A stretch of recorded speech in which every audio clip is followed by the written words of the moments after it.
North American Warhorse Friday Night Rivals, sponsored by Blaze Alexander Family Dealerships, is on MyTV WQMY.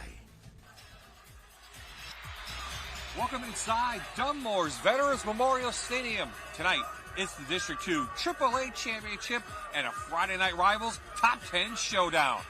It's number 8, Wyoming area, and number 2, Scranton Prep. A pleasant good evening, everyone. I'm Bob Ide, and welcome to the final game here on MyTV WQMY. And joining me along the way for a great season has been former Tunkhannock coach Jan Seachak. Thanks, and Jan, Bob. let's talk about this game tonight. We kind of expected Scranton Prep to Yes. be here. Their only loss this year was to a team from New York. Wyoming area, on the other hand, had a fight to get here, and that included a big win last week over Western Wayne. Well, last week, talking with Coach Spencer, he said he couldn't believe how big Western Wayne was, and it was back and forth. I mean, they went down by 8, they went up, and Western Wayne came back. It was a great game, and Coach is very happy that his kids played physical, and they're ready to go tonight. Well, off that win, the Warriors are playing really good right now with a lot of confidence. They throw the ball a little bit, but we're going to see a lot of running tonight, and that is the main guy, our figure law spotlight player, Lodge Kellum. Lodge Kellum. The Warriors are going to go as far as Lodge Kellum's legs will take him. 5'10", 170-pound speedster. He's rushed for over 2,100 yards this year, 30 touchdowns, folks, plus 1 kickoff return. He is just a phenomenal athlete, probably one of the premier running backs in Northeast Pennsylvania. Absolutely. Well, it's a three-headed monster for the Cavaliers. Trayvon Dickey, Will McPartland will get a lot of the carries, but the Cavaliers go as their quarterback goes, and that's our other figure law spotlight player, Lewis Parris. Lewis Parris, 5'11", 220 pounds. When the RPO offense started hitting main stage high school football about 12 years ago, this is what they envisioned. A young man that can rush for over 1,200 yards. He can pass for over 1,200 yards. He's got tons of touchdowns in there on both sides of the ball. He's a dual threat running and passing. He's got 30 wins and 4 losses in his career, Bob. That's he's amazing. he's an amazing young man, smart, heady, and he really gets his team going. Absolutely. So we did talk to both coaches. They gave us our Penn College keys to the game. Let's go first for the visitors from Wyoming area. Well, Coach wants to really take care of the turnovers, and he wants to be able to play physically and match how strong Scranton Prep is. Scranton Prep, Coach has said, we've got to cut down on the mistakes, and he's talking about penalties. And he really just wants to be able to play good Scranton Prep football all evening. Well, it should be a good one, but the Cavaliers are going for their 4th District 2 AAA championship in a row. Can Wyoming area knock them off? We'll find out. It's the Warriors and the Cavaliers next.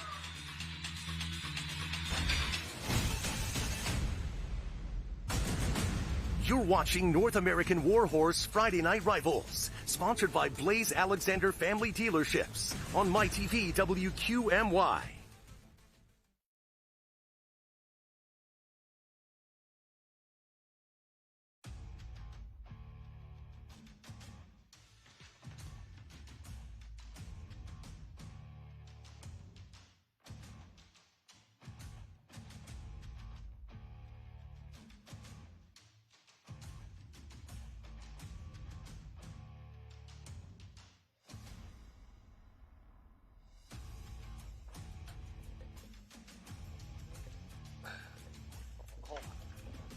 Hold on.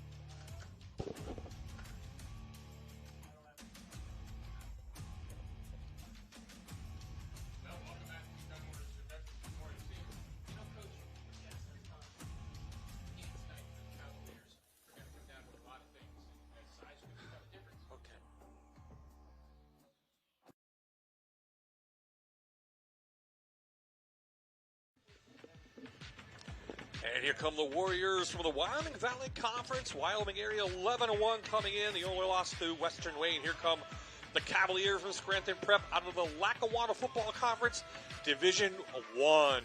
We are back live here at Dunmore Veterans Memorial Stadium. Scranton Prep has won the toss. They want the ball, Coach. How come? They want to set the tone, and they want to try to get up on this Warrior team and make them, like I said in our pregame, to make them earn every single edge and force them to really pass the ball, which is not their strong suit. District 2 AAA Championship is underway. Feeney kicks it deep. Brady Holmes taking down quickly just past the 25 to the 26-yard line. We'll see our spotlight player at quarterback. He's a 1,000-yard thrower, Coach, 5 interceptions, and as you mentioned, 10 touchdowns through the air. He's just done an incredible job understanding and running this RPO offense that Coach Gallagher and his staff have put together. I mean, 30-4 as a starter. That is tremendous for this young man. Last week against Mid-Valley right here, he had 7 carries, 132 yards, and a touchdown. He'll set up in the shotgun. He will take the first snap. The big line with a big push, give him 5 yards. Well, again, Lewis Parrish, everybody, is 5'11", 220 pounds, so he's a solid kid. Look how he dips his shoulder down, and he just keeps those legs driving. Again, following that big offensive line for a nice gain to start this game off. 41-20 last week was the final in that game. They ran for 341 yards as a team. And this is Will McPartland. He is the starting, right? He's the starting running back. He'll actually give it to, Lewis will give it to Trayvon Dickey. Dickey has space. He is out for NEPA Builders first down all the way to the 48-yard line, a 16-yard gain. They just run that jet sweep, and boy, look at that big number 53 coming into your screen right there. That's Travis Sharpless, 5'8", 250 pounds. Again, nice stop there by number 0, Trustin Johnson for the Wyoming area Warriors. This is exactly what Scranton Prep wants to do. They average 32 points per game, 237 on the ground, 108 through the air as a team. So McPartland, again, next to Lewis. They'll go to the air. They'll go going deep, and it is in and out of the hands. Brady Holmes down there, the senior, almost pulled that in. So let's take a look at this offense brought to you by North American Warhorse. The 2 McPartlands in the backfield. Junior is number 12, and the sophomore is Braden. He's starting at fullback. Brady Holmes, Trayvon Dickey, and Sean McCormick are your receivers. And up front coach, very experienced line. But since we last saw them, they had to replace their center. R.J. Nowakowski gets to start tonight. Owen Durka is out for the season. First carry by McPartland. He's got a nice little gap, and he'll come forward into Warrior territory just up to the 46-yard line, gain of 8. Again, they're just running the RPO, and he just wants straight up. And you see how number 35, Matt Rakowski for the Wyoming area Warriors, came up, filled the gap, but a little too late on that, being it 3rd and 5. So an early 3rd down, call it 5 for Scranton Prep as they move forward off the opening kick in this district championship game. 3 wideouts to the far side. They'll run it off to the short side. Paris, and the big quarterback has room. Down the sidelines, and he's finally out of bounds inside the 20 to the 19-yard line. 28-yard gain. Lewis Parrish here on the quarterback keep. Nice job by number 52 to turn. That's Brian Axtell turning the defensive end out, allowing Parrish to come up inside and just tiptoe down that sideline. Wyoming area's defense giving up 15.4 points per game coming off that win over Western Wayne. Coming in, Coach, I thought Parrish could be the difference. Wyoming area really hasn't seen a running quarterback like this all season long, and we have our first flag of the game. Well, talking to Coach Spencer, he was really impressed last week with Western Wayne. Full start, offense, number 53. 5-yard penalty, still first down. There's the list of referees. And he said the running back from Western Wayne really gave them fits, but it helped them for this week preparing for Lewis Parrish at that running back position. There's Josh Fitton, an all-star there. But Pyatt, the quarterback at Western Wayne, is not the quarterback Lewis Parrish is on the running. One thing I know we talked to Terry Gallagher early about is we have an officials timeout from Mike Sarah. I'm not sure what for, but penalties. He said it early on in the season it hurt them. They got rid of it, but it really came back last week. And that's the one thing when you're dealing with high school kids, you think that they're like mature enough to handle the pressures and things. Sometimes when a team starts talking, you're trying to bite your lip, but you can only take so much, and that's what ends up happening. Like last week, that's what Coach Gallagher said. We've just got to play more disciplined and not hurt ourselves. And you see Coach Gallagher there with his arms crossed. Well, he replaced Nick Donato, who is on the radio next to us from ESPN Radio. Him and Terry Deeds calling the game, so you might hear them a little bit in the background from Jan and I. So after that, it is a first down. Little option. Paris has room. Into the secondary, down to the 15. They're in this Blaze Alexander red zone. Boy, and that was Andrew Steinberger, number 68, at his outside linebacker that came over, and you see him coming into your screen right there, again with number 0 coming in. Trustin Johnson doing a nice job. When you see that option coming at you, sometimes if you haven't practiced it, you forget what your responsibility is. So McPartland is next to Lewis. So both of them are quarterbacks. Who's going to get the snap? It looks like Will McPartland might get the snap. He needs 23 yards for 1,000. Wyoming area was right there. Nice stop by the defense. And let's take a look at that defense now from Wyoming area. They'll play like a 5-2, which is kind of unusual. Mruketsky, Reynolds, Orbitz, and Steinberger. The linebackers are very active. Rakowski and Weedle, both in there. They like to tackle a lot. And then in the secondary, very experienced back there, and they're going to have their work cut out for them tonight. 3rd and short. McPartland on the direct snap. Up near the 10. He's got to get to the 9 for the first down, so it'll be 4th and 1 now coming for Scranton Prep. Well, and Wyoming area they were set up for that. They overshifted their defense, did a real nice job. You saw number 4, Kevin Weidel, coming in there from his linebacker spot, shot right through that C gap and really put the pressure on. Yeah, Weidel, 162 total tackles for his career, 12 for a loss and 3 interceptions. He's been around a long time for this Warrior team. So 4th and 1, power set for Scranton Prep. Good hole. Paris has the first down and much more, untouched almost, and it's a North American Warhorse touchdown for the Cavaliers. Scranton Prep, 8:11 left in the first quarter. Well, this was one of the keys to the game that Coach Gallagher wanted to do, was a time of possession, and he wanted to run the ball and just try to keep it away from the Wyoming area Warriors. And again, they did a nice job taking almost 7 minutes off. And here's he had 2 guys actually hit him. Number 11 came up and slipped off him, and then number 7 came up, and that was Damian Lefkowski came up and just, again, he's 220 pounds. That's a lot of young man coming at you. Tyler Bianchi in for the PAT, 44-53 on the season. This kick is up, and it is through. 9 plays, 74 yards. Cavaliers on top in this district championship game.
Well, Scranton Prep got what they wanted, an opening touchdown, nice drive going down the field, 1 incomplete pass, all runs after that. Now Wyoming area has to match, and you almost have to think it might be a shootout tonight. It will be. I mean, you have a running back like Lodge Kellum back there.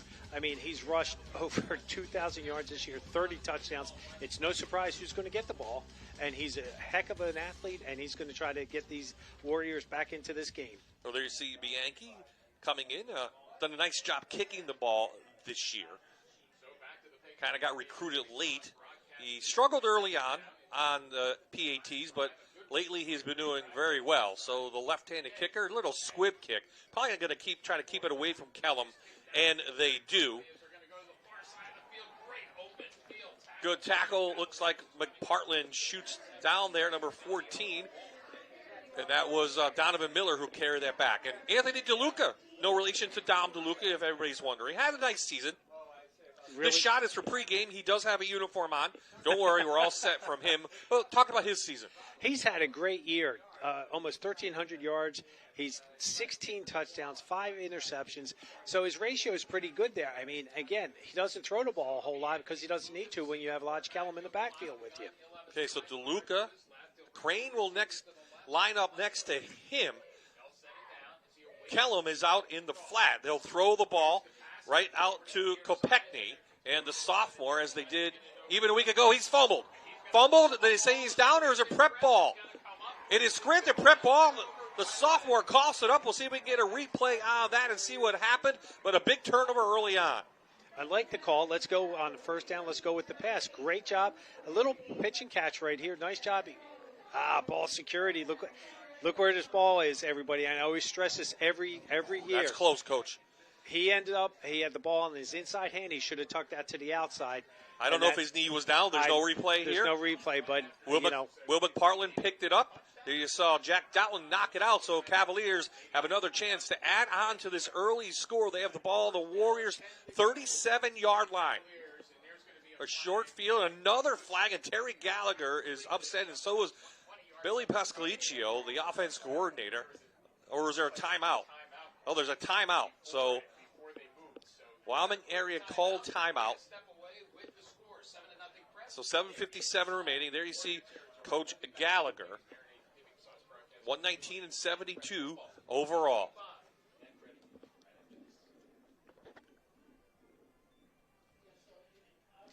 ST Enterprise Auto Group is conveniently located on Wyoming Avenue in Exeter. We are family owned, and regardless of your credit, we will get you approved.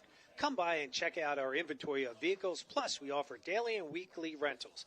ST Enterprises is a proud supporter of Warrior football. So Wyoming area with a big test here, Coach. They really need to keep them to a field goal or less. I mean, they don't want to go down 2 scores against the Cavaliers only in the first quarter. No, absolutely not. Not in the first quarter. This is not how Coach Spencer saw this or scripted this out. Right now, their defense has to rise to the occasion, and like you said, Bob, minimum field goal. So we talked about the triple threat. That's one of them right there. Trayvon Dickey, good job by the Warriors coming up. Minimal gain, maybe a yard at best. Looks like did Josh Maruk come up and make that stop? Maruk did, yes, he did. And what they did on this play, interesting that what Scranton Prep did was they motioned and then they did like a scissor backfield action where the fullback went to the left, he went to the right, and that halfback went to the right. So it kind of gave a little bit of a misdirection in it to freeze the linebackers. Coming in, Dickey ran 65 times for 524 yards and 6 touchdowns, 8-yard average. This is another flag coming in. Is this against Scranton Prep again? Number 53. 5-yard penalty stays. Travis Sharples, the right guard, moves. And that's 2 penalties on the offense so far early in this game. Something Coach Gallagher, he warned us that he had to stop from his team. You have to, because they're stopping themselves. And again, maybe Travis got a little bit excited because he was pulling on that on the power play. So, week 12, or actually week 13 now, they should be settled down. They shouldn't have these type of penalties. Oh, Wyoming area has a good defense. 69 tackles for a loss on the year. This is Will McPartland, the junior. He scoots through, gets some of that back inside the 35. And McPartland's run for 977 yards coming in and 16 touchdowns. So right there, they run that power with 53 pulling, that's Sharples, and then number 14 doing a nice job in there, leading up through and kicking out. So it brings up 3rd and 7. McPartland last week against Mid-Valley, 18 carries, 130 yards, and 2 touchdowns. Part of that triple threat. Breakout year for the junior, McPartland, who we talked about his father played at Miami. And, of course, his brother now, Braden, a sophomore, is got it the start tonight. He's in there as well. So they give it to Will. Will has room, gets a block from his brother, picks up an NEPA Builders first down, fumbles the ball, and as you can see, Wyoming area has picked it up and recovered a break for the Warriors. And then drive by Weedle, who grabbed that ball. Really heads-up play, but that was a really well-executed play. McParland had a nice burst coming through the line, and I would love to see, if we can get that replay up there to see what happened if he just dropped or if it got punched. Heads-up play, that's what Wyoming area needed to stop that, to get back into this game. Absolutely. Here we go. Thank you, replay. Beautiful. Oh, they knocked just it out. Punched it out. Number 21. Yep, Rook knocked it out. Wheels picked it up. Wyoming area has the ball at the 31. First carry to Kellum. Kellum gets a couple yards, and he's up to the 35, so 3 yards on Lodge's first carry of the game. Well, Lodge, I'll tell you what, he's not afraid to run. He's very physical, and you saw how the Wyoming area Warriors on here. Again, it's just a power play. You saw 63 in there, pulling Paul Panic. He's 6'1", 215-pound senior, getting involved in there, making things happen. And they're going to go to the whistle. They're not going to stop just on contact. Warriors coming in averaging 38 points per game, 265 on the ground, 110 through the air, so pretty balanced offense. They're going to try to get the fullback Crane, who's 5 touchdowns coming in for a couple yards. So it brings up third down and manageable. And we'll take a look at this offense from the Warriors. Brought to you by North American Warhorse. DeLuca, Kellum, and Crane in the backfield. Kopechny had the early fumble. Gravin and Weedle. And then up front, this is another big line, Coach. Big on big tonight, of course, on both sides. They are. They average 237 pounds across the board. Defensively, though, Prep is at 251 with their 4 guys in there. So they're very stout, but Wyoming area has been down this road before, especially last week with that big Western Wayne offense and defense. Play action. DeLuca going to go long into double coverage. A flag's already come in. This is going to probably go against the Cavaliers for holding or something. Trying to get it down to the sophomore Kopechny, whose father was a great player in his own right, and might go against Brady Holmes. Yeah, he grabbed some jersey there, didn't have his head turned around. And again, it's not a spot foul. It's just going to be 10 yards and a first down. 15, I think. 15? What number, Pat? So we'll give holding, defense, number 11, 10-yard penalty results in a first down. You were right. I was thinking pro. Yeah. So it's 10 yards in the first, and let's look at this one coming at you again. Great job by our camera crew. And he did. He had them early, and then when the free safety came over, that's where it looked like it was coming from him, but it did. Well, 3 penalties so far. We're going to start counting those against Scranton Prep. Well, it gives the Warriors the first down and better 3 and 4 more downs. Yes, and better field position. Under 5 to play in the first. This is Kellum, right side, has a little gap, and he powers his way. He's still moving his legs. He's not down yet, and they'll mark him, let's see, inside Cavalier territory. Are they going to say his momentum was stopped at the 45? But watch, folks, he ends up carrying 3 purple jerseys, 1, 2, 3. And he did have a little bit of support from one of his teammates there, Kevin Weidel, but not much because he was just showing his strength right there and his grit. So they're inside Scranton Prep territory. The Warriors are for the first time this evening. Let's see if they can take advantage of it. Prep expecting to run. A little gap for Kellum. He shoots through. He has an NEPA Builders first down. Give him 6 up to the 39. Well, they went to their what we call split 6, where they bring the outside linebackers up, and that actually makes a void up inside because now the inside linebackers have to scrape out, and that's where Lodge Kellum just decided to run back inside where they were. Looks like Travis Sharples had his jersey. He takes him down. So this defense of Scranton Prep giving up 14 points per game, 105 on the ground, 106 through the air, 211 overall. This is one of the better offenses they see this year, except for the Canisius team that beat them here. They're out in New York. Kellum, red by the Cavaliers. That's Mackie Leineck coming up to make the play. Great job by him. Also Jack Doughton. Well, I'll tell you, Here's the defensive line for Scranton Prep. Yep, Rossi, Extol. Watch out for Myers. We'll talk about him in a second. Sharples as well. The linebackers have to be active tonight. Dalton, Tanner, Dempsey, and Lynett. And then the secondary, they might play up tighter a little bit. McParland, Dickey, and Holmes. Well, when the team's really not going to be passing, you have a running back like Lodge Kellum. Yeah, they're going to put 10 guys up in the box. 4-man front. They're expecting a pass. They're going to get one. They go down to Kopechny, and it's overthrown. Dickey on the coverage. Put out of bounds, so it'll be 3rd down and long now for Wyoming area. Trayvon Dickey was step for step with Kopechny on that. Nice job, good ball, good placement. He turned his head back just a shade too soon, and that's where he couldn't adjust his body to get there. This defense for Scranton Prep gave up 211 yards rushing to Jersey Shore this year, and through the air, 259 at Loyola. That was in Maryland.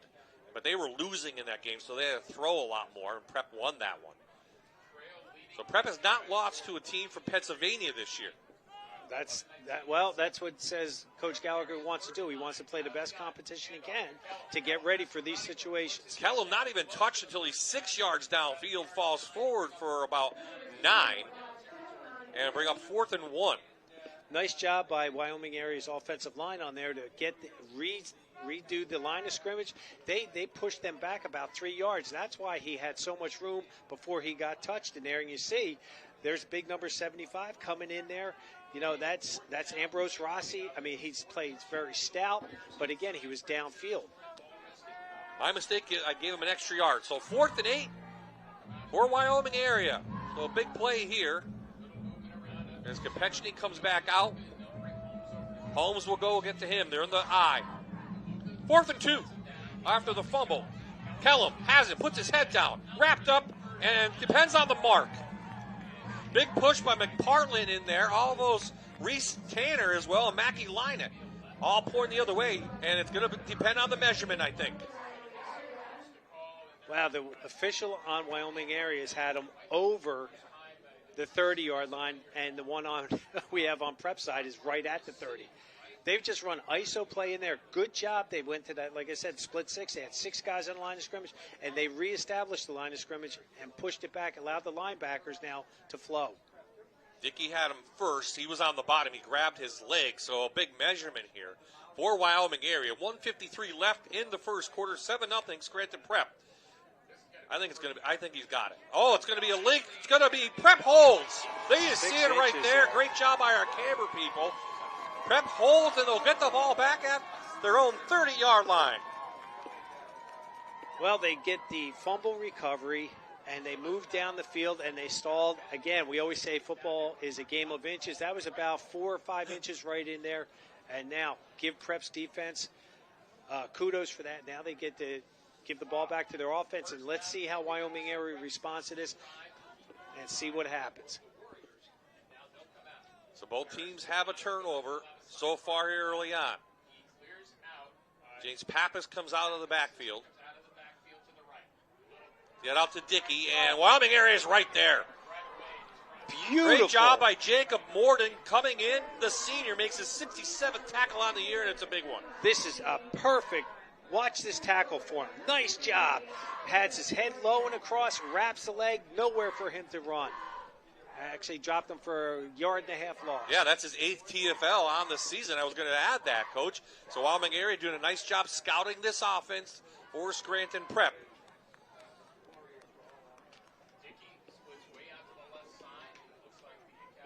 So almost zero coverage in there. Expecting a run. They get a run from McPartland.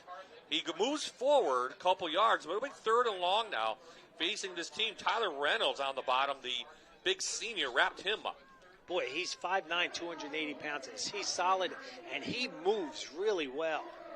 Well, Paris can throw the ball against Canisius this year, 240 yards, 11 of 21 right here and 2 touchdowns. They did lose that game, of course, but it looks like they're going to have to go to the air right here on 3rd down and long for the Cavaliers coming up towards the end of this very entertaining first quarter. It's the District 2 AAA Championship. Crew moves out. Harris back, pass run, the blitz comes. He has plenty of time, no one downfield. Probably throws it to Dickey, and Dickey can't come up with it. He was going to be short. Morgan on the coverage, and it looks like the Cavaliers will have their first punt of the game coming up. Nice job defensively, and I got to give Lewis Parrish credit. He extended that play. Look, he's got time. He's checking off. He went right, looked to the middle. Didn't like what he saw. Rolls, and he just tried. Again, your body position, especially in the high school level, is key to these receptions. So that's a big stop for Wyoming area against his high-powered Scranton Prep offense. So that will bring on Jordan Tallarico to punt. And Weedle is back to receive.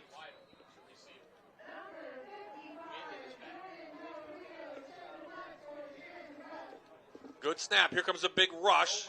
And he gets it off the side of his foot. Oh, it takes a nice bounce, but this is going to be about a 12-yard punt. When all is said and done, Wyoming area will have it inside Scranton Prep territory. Let's see where they mark it.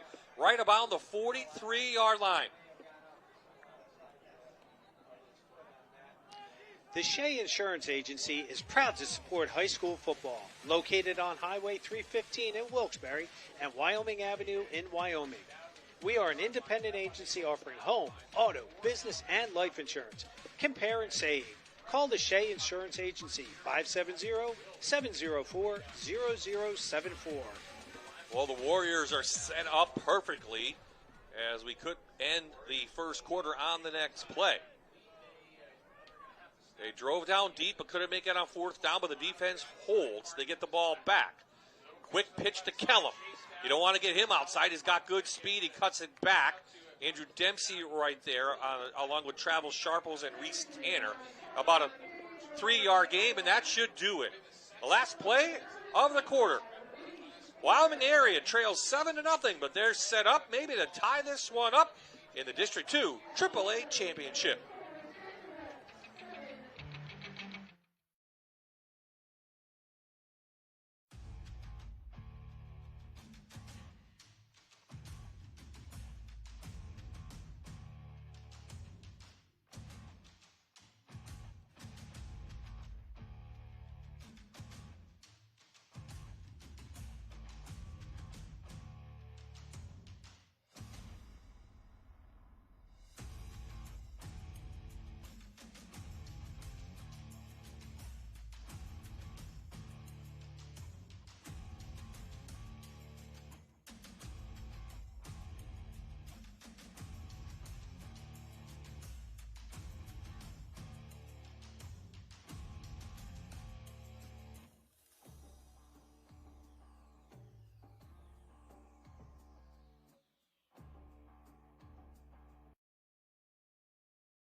Back at Dunmore's Veterans Memorial Stadium, Bob Ide, Jan Sechak, and the Fox 56 Sports crew here on a Friday night top 10 matchup for a district championship.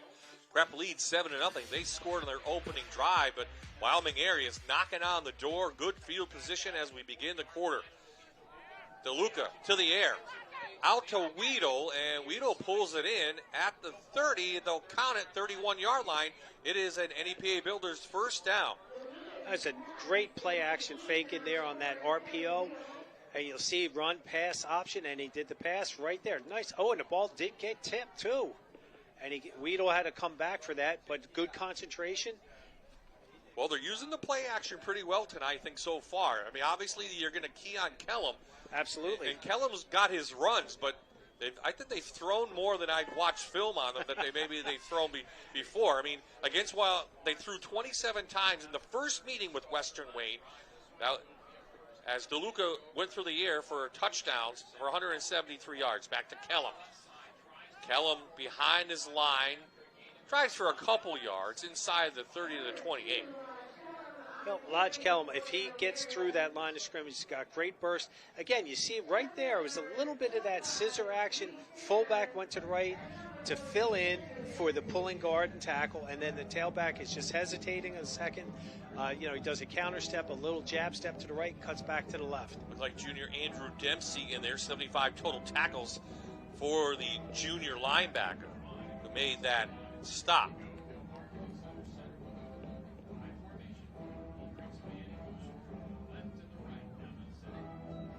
Crane in the gap, nowhere to go. Prep right there, but he powers through. Dempsey there again, but he's inside the 25, so a very manageable third down coming up. It does. They do a real nice job feeding the ball to Michael Crane, 5'10", 210-pound senior. They like to keep you honest with the fullback trap in there. I mean, that's one thing that Wyoming area has done consistently. They're going to give Kellum his carries, but then they're going to try to hit you up inside to keep you honest. Maybe a little bit of concern right now for Terry Gallagher. Back to the eye. Kellum will adopt that, of course. They'll give it off inside. Jack Doughton from behind pulls him, but it is an NEPA Builders first down right at the 20-yard line, so they're inside the Blaze Alexander red zone for the first time tonight. Nice job in there. You see big 5'7" coming in your screen, folks. That's Chase DeSanto, 6'4", 280 pounds. He's making a lane in there for Lodge Kellum, and he got a key first down to keep this drive alive, and more importantly, trying to get Wyoming area on the scoreboard. The senior Dowling who made the tackle came in 105 total tackles on a season, 8 for a loss, so pretty impressive for the 3-year starter is Dowling. But Johnson now will dot the I. They'll give Kellum a little bit of a break. They'll pitch it to Johnson. And Johnson is up and through. The prep defense is there. A couple yards. Well, I'll tell you what, Johnson has a good burst. He got himself a nice 4 yards on that. You see just an outside toss, and you see 57 again. Chase DeSanto pulling now, kicking out. The defensive end allowing the fullback to go slip up inside, and then Johnson followed him.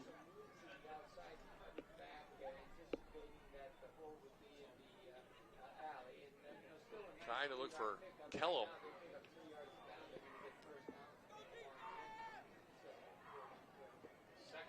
As Kellum goes out to the far left-hand side. This is Kellum. They'll run a little option. DeLuca keeps it, and Prep reads that nicely. Rossi and it looked like Axtell make the tackle. Well, that defense did a nice job. And look at that, 52 gets knocked down, gets back up. Good hustle on his account.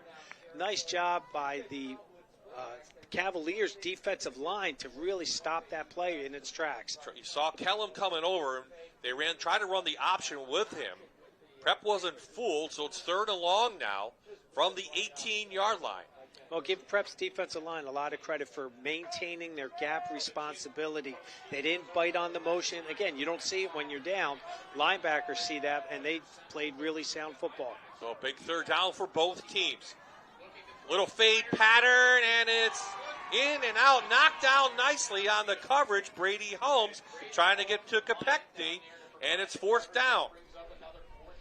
Mackey lined it also from his linebacker spot, dropped in there. Nice job. See, he went to his hook to curl zone, and he wanted to get involved with it too. Nice job. That's that bracket coverage we talk about. There's Coach Randy Spencer, 17th season, 119 and 72. Of course, in 2019, they won the state title with Dom DeLuca as quarterback. That's, in fact, the last time they beat Scranton Prep. They beat them twice that year. They're 9-2 against Prep. Those Wow. 2 wins in the same year. But he would take that. Oh, absolutely, especially when you know that you have a great team like Prep that you got to prepare for. Prep playing a 3-man front right now. Timeout on the field, 7:38 remaining, to Wyoming area. And on 4th and long, they're going to talk it over. Nick Jompe is the kicker. He's 0 for 1 on field goals this year. I would say there's a little bit of a win tonight, and it's actually going right to left on your screen. Do you need extra cash right now? Cade's Gold and Coin Shop wants your scrap gold, silver, currency notes, sterling and gold, and silver coins. Cade's will buy it all. Visit Cade's Gold and Coin, 1187 Wyoming Avenue, Exeter, or call 570-762-1289. Cade's Gold and Coins. So this drive started at the Prep 43-yard line at the end of the first quarter. This is the 8th play of the drive. Prep now holding on, and they've made 3 great plays to force a 4th and 9 now from the 19, 7:38 remaining in this first half. So after the timeout, and Prep staying with their 3-man front. So you know that they dropped the extra man into coverage. They're expecting a pass, and they'll get it. DeLuca surveying. DeLuca going to go on a wheel route. He was trying to get Levkowski out there, I believe, number 7. That was a great call. It's just that the receiver and quarterback weren't on the same page. Great job with that wheel pattern going right down. It just out of position. And I said that earlier. Well, high school kids have to have their bodies in an almost perfect position to make those catches. So for the second possession in a row, Prep holds Wyoming area on a 4th down, and they'll get the ball back, leading just 7-0. And they'll start this from their own 19, but they haven't done much on these last 2 possessions. This is Paris. Weedle is there. He comes in, and he moves forward for 2 yards. They went with the speed sweep look, and they fake it. And again, here's Lewis Parrish coming up. Great job by Weedle coming up in there. And again, just drops him down there. You were right. It's Weedle. It is I Weedle? interviewed Okay. him this week. Okay. So we confirmed that. We're good. So I just want to make sure. I don't want to offend anybody. No, we're not offending anybody. Okay, so Prep now, their offense kind of struggling here early on. Give credit to Wyoming area. I mean, they know it's either McPartland or Paris. So now McPartland will take the snap direct. And they're going to have a flag. And I think we're going to have more movement on Prep. Snap. False start offense, number 53. 5-yard penalty, still 2nd down. So Travis Sharple's the senior who's moved to right guard. He's having trouble tonight. That's his really second penalty on him. Well, and Wyoming area now, they have all 11 in the box right now. The only people that are, I would say, outside the box, and they're at 6 yards, are the 2 cornerbacks. Everybody else is up tight, and it's probably confusing the offensive line. And if Travis Sharples is the man making the calls up there, that could be why he's jumping. So Paris back at quarterback. Dickey comes out of that. 2nd and long. They're going to go to the air. They're going to go downfield. They have a wide open. Dickey was wide open down there. That's a big catch inside Warrior territory. He went right down the seam, Coach, and he was wide open, and a good pass from Paris. Lewis Parrish threw that ball on needle. Look at that. Perfect spiral, nice and tight. He just beat the linebacker. The linebacker kind of like delayed. Usually they're going to drop back into that zone area, but he didn't do that. He just kind of faded, and he ran by him. 38-yard strike, and Prep now on the move inside Wyoming area territory. And the big play pass from Paris to Dickey. So Paris empty back there, look to run. No, they're going to go to the ground again. They want to go long, and they're going to go downfield, and all kinds of hand fighting to Dickey again. Weedle on the coverage, no flag down. It goes incomplete. Well, the officials are going to let them play. There really wasn't any foul per se. They're just letting them play good physical football back there. Another nice thrown ball. Again, they're just not getting as open or as free as they want to get right now. So Prep's going to have to keep working on that. Yep, Coach Pasqualici opening the playbook a little bit as they started to key on Paris. Paris will run it up. They're trying to get a gap. He does. Comes back outside, stiff arms a player, picks up 12, and an NEPA Builders first down at the 32-yard line. Lewis Parrish does a nice job on there. You see him talking to Coach Pasqualicio right there. Watch how quick he is. He gets to the outside. Watch this cut move he makes right there. Boom, stop and go. He's slapped one guy, stiff-armed another. Again, he's just a solid young man. 220 He's quicker pounds. than he looks. He at is. 220, you don't expect him to be that quick, but you saw that little move outside. That little cut that he did. I mean, he's quite an athlete, and he's a really nice young man. McPartland has room. He tries to get outside, and he can't. Nice job that was number 16, Andrew Steinberger. who lost his helmet, and he also made the tackle. And he'll have to come out for a play. Nice job. He was bouncing outside McPartland. I thought was going to break it, but great job by Andrew Steinberger to keep his hand on that foot. And they're lucky he did get a hand on him, because McPartland is pretty speedy himself, and he would have got outside definitely, but so he got tripped up. So brings up second down now, under 6 to play, and a fast-moving clock here in the first half. His drive started at the 19. Fake the double reverse. McPartland cuts it inside. He's tripped up, and another player loses a helmet. This is Tyler Reynolds. These guys, that always drives me crazy. But again, you'll see both guards here now pull. They do the pin and pull with that. They're not throwing that left elbow out and dropping. All they're doing is they're just crossing their feet over when we say pin and pull, and that's what they did. It's a sweep. They tried setting them up with that misdirection. You saw Rukowski, number 35, in there. How about his career? 154 tackles, 19 for a loss, and 3 sacks and interception. He's been around a few years, too. Number 35, Matt Rukowski, one of the best in the Wyoming Valley Conference, and really in District 2. Paris saw a gap. Weedle saw him, and he's tripped up right at the 25-yard line, and it'll bring up fourth down.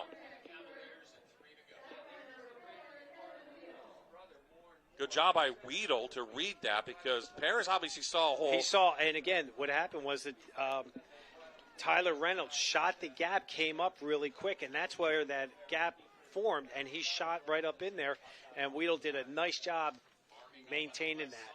So now here we go again. Another fourth down, this time now for Prep. Wyoming area is 0 for 2 on their fourth downs. It'll be McPartland who'll take this snap. Blocking is Paris. He gets the block, and McPartland shoots through. Why not? Your 220-pound quarterback is going to lead the way like a fullback and pick up a first down inside the Blaze Alexander red zone. That's how unselfish he is. He knew it. Again, counter play for it. McPartland takes a jab step left, cuts back right to follow that quarterback who you never would hear. Quarterback lead blocking? What? You won't see that a whole lot. So it keeps the drive alive for the Cavaliers, trying to extend this lead before the half. Wyoming area will get the third quarter kickoff. McPartland comes out of the backfield. Flip to the speedy Dickey. He fumbles the ball, and there's all white jerseys there, and it's going to go over to Wyoming area. A second turnover tonight for Prep, and it cost them twice, and the Warriors are still in this game. 7-0 the score, but they have the ball. Let's see what happened, and there it is. Yeah, just a good job with the hand placement, hand fight in there by number 35. That's Matt Rukowski, who you were just talking about. I mean, his senior experience is coming through and helps out the Warriors right now. Get the ball back with 3:15 to go. Hopefully get that momentum back that they need. Well, we thought we might see a shootout. It's been a defensive battle since that opening possession. Prep drove all the way down the field, started that drive at their own 19, and they have 2 fumbles now. McPartland and Dickey have cost it up.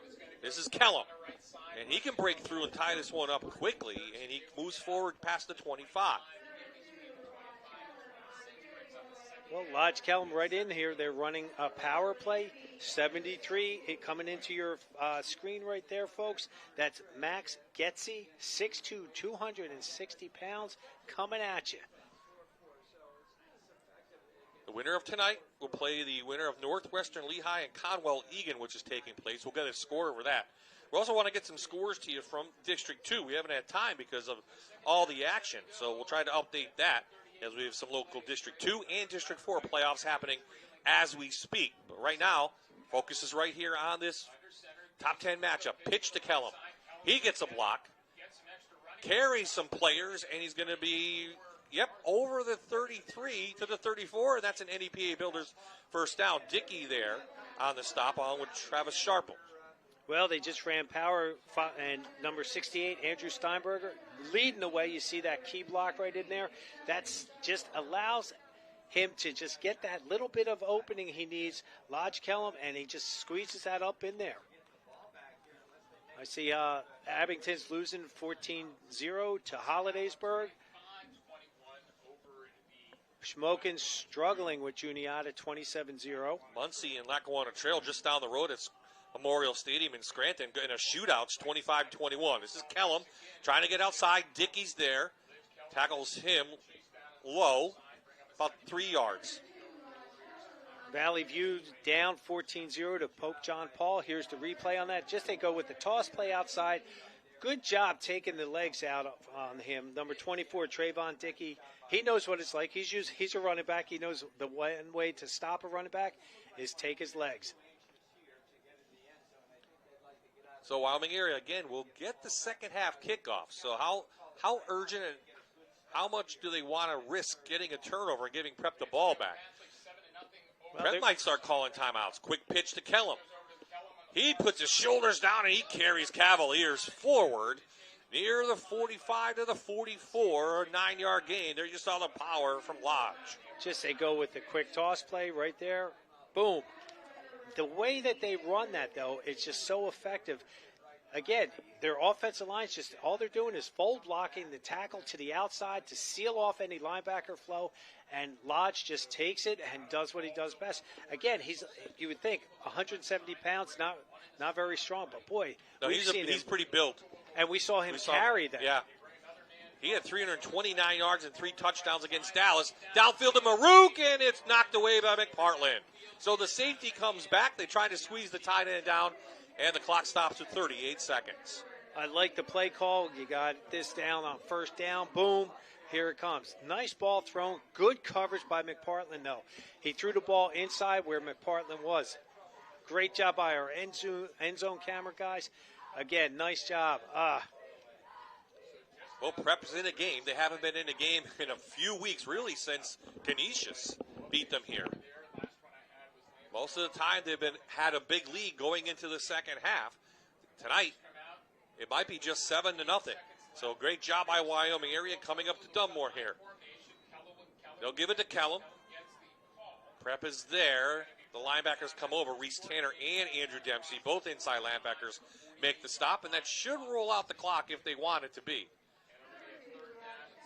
We're not seeing anything different from Wyoming area. They're running power. They run fullback trap. They run toss. And that's what their bread and butter has been all year. And they'll mix it in with a couple passes here and there. They're not afraid to go downtown. Well, coming up, they're not going to run it out. The Toyota at the half coming up. We'll get the news. We'll have a special report on Siena basketball. I'll continue my conversation with Jerry McNamara. We'll first have highlights, and we'll have some national highlights as well. And with 1 second left, Wyoming area called timeout, Coach. They did. Interesting. I think the play clock was right at the edge there, and he just wanted to be safe. Well, I would think they're going to roll this out. So, again, both teams go into the locker room. And with the way Prep started this game, they move all the way down the field. You think, well, they're going to be able to do that all night. All night, Credit goes to the Warriors. A lot of credit hanging in there. A couple turnovers for Prep. They beat themselves on penalties as well. But it gives the Warriors a chance now where they're going to get the ball to begin the third quarter. And again, this last series has been one where the offensive coordinator for Wyoming area is taking notes, saying, okay, this is how they're really playing the coverage. This is what they're doing. Now we're going to attack it. So they're going to get the halftime adjustments going, and we should see them come out really strong in that third quarter.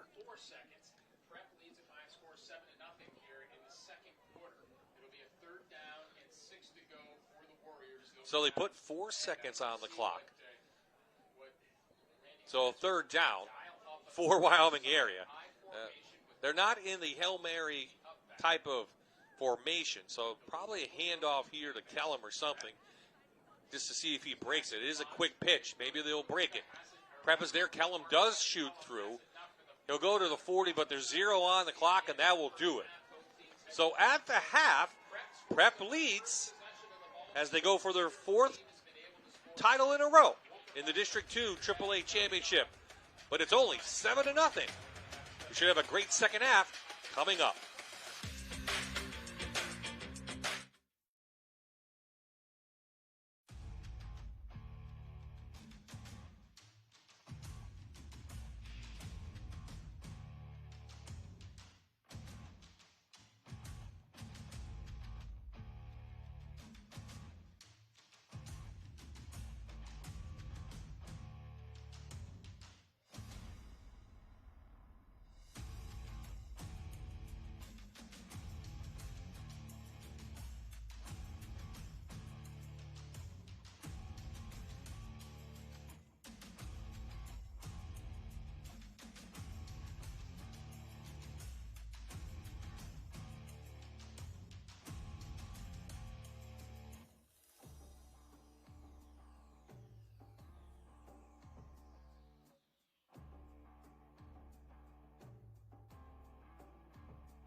We are at halftime of tonight's game. We're now in Albany, New York at Siena College, joined by the brand new head coach, Scranton's own Jerry McNamara, going to guide the Saints this year. And Jerry, thanks for the time today. Appreciate it. So you have Jim Boeheim, you have Coach John Bucci. Now you're a head coach. What are you taking from both of them that you're going to try to incorporate here? I've tried to take, I've been really lucky.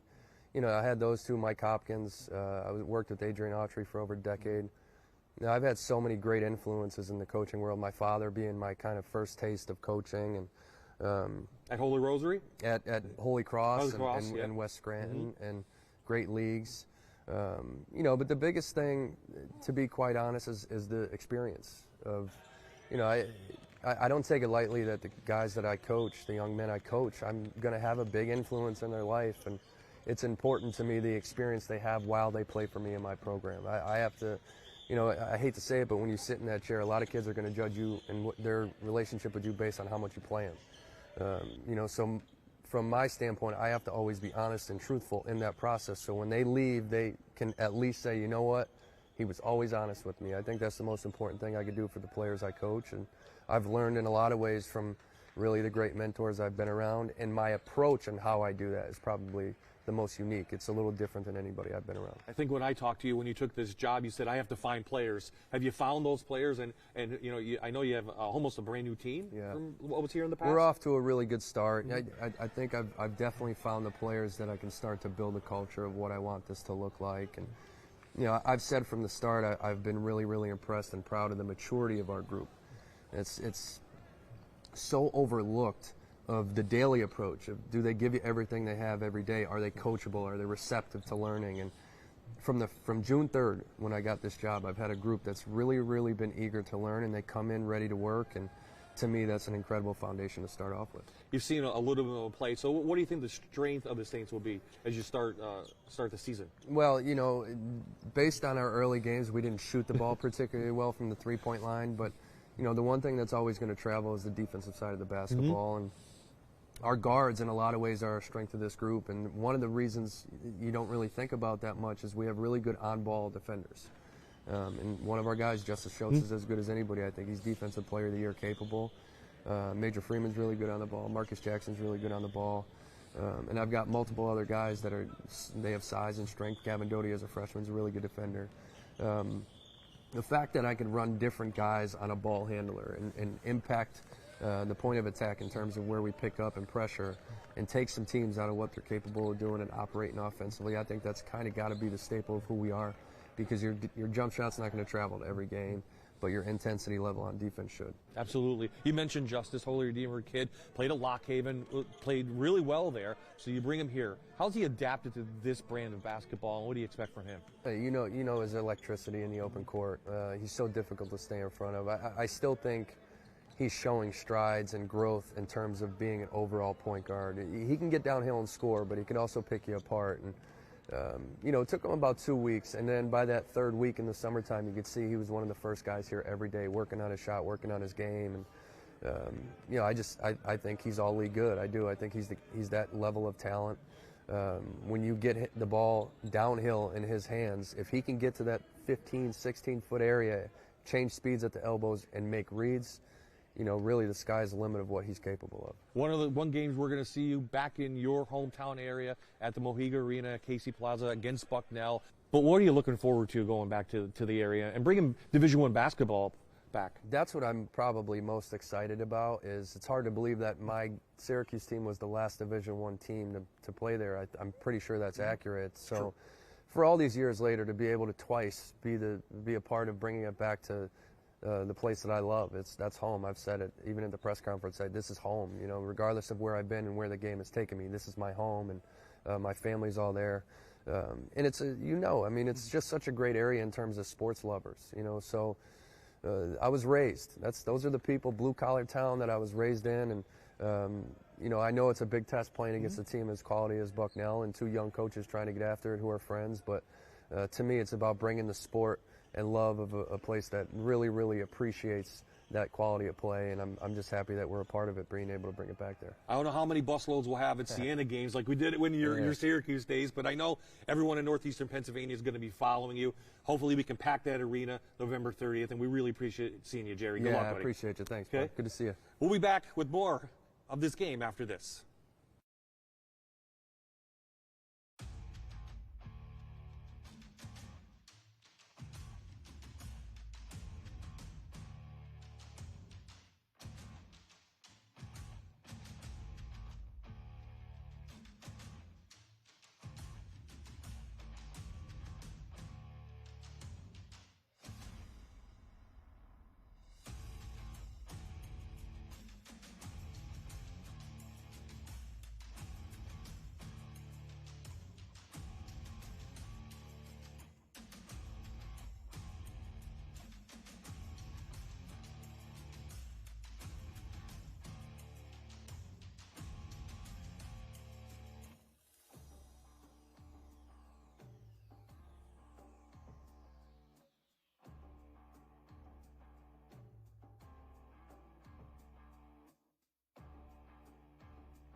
Both teams on the field getting ready for the second half of this District 2 AAA Championship and a Friday Night Rivals Top 10 showdown between number 8 Wyoming area and number 2 Scranton Prep.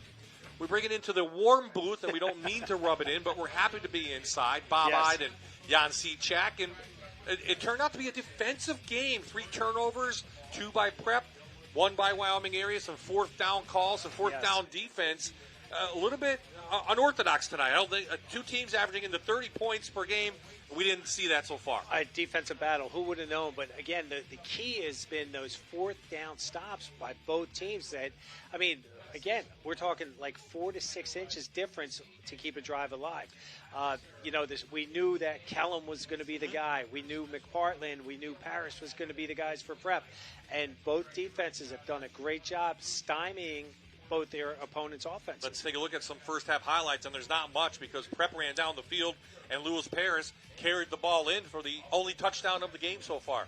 You see that right there, a little 12-yard scamper in there on the quarterback keep. Nice job by Lewis Parrish. The offensive line did a nice job. Right here, a turnover. Great job. And again, we talk about fundamentals. You saw how that ball was on the inside, gets punched out there by number 12, McPartland. Punches it out, gets it. Now he comes back. It's a great burst through. And again, another nice job. Look at that. 21 punches it out. It goes into number 4's hands, Kevin Weidel. I mean, again, this is what we've seen. 3 turnovers. Here's another toss on the outside. And again, a great job stripping the ball. Good heads-up play. And that's Weidel again. I mean, nice job. He's having a great game that way defensively. Offensively, both these teams, I'd say Prep has hurt themselves mostly with the penalties. Absolutely. Well, Wyoming area will get the ball to begin the second half. 2 minutes left before they kick it off, so we'll take a break. And we'll be right back with the second half of the District 2 AAA Championship.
Oh, we are set. Prep back down the field. Bianchi will tee this one up. I don't think he's going to kick it too deep. So Wyoming area should get good field position. The Warriors have been able to move the ball a little bit on prep, but 2 fourth downs, and they couldn't convert on each, and they couldn't get anything on the board.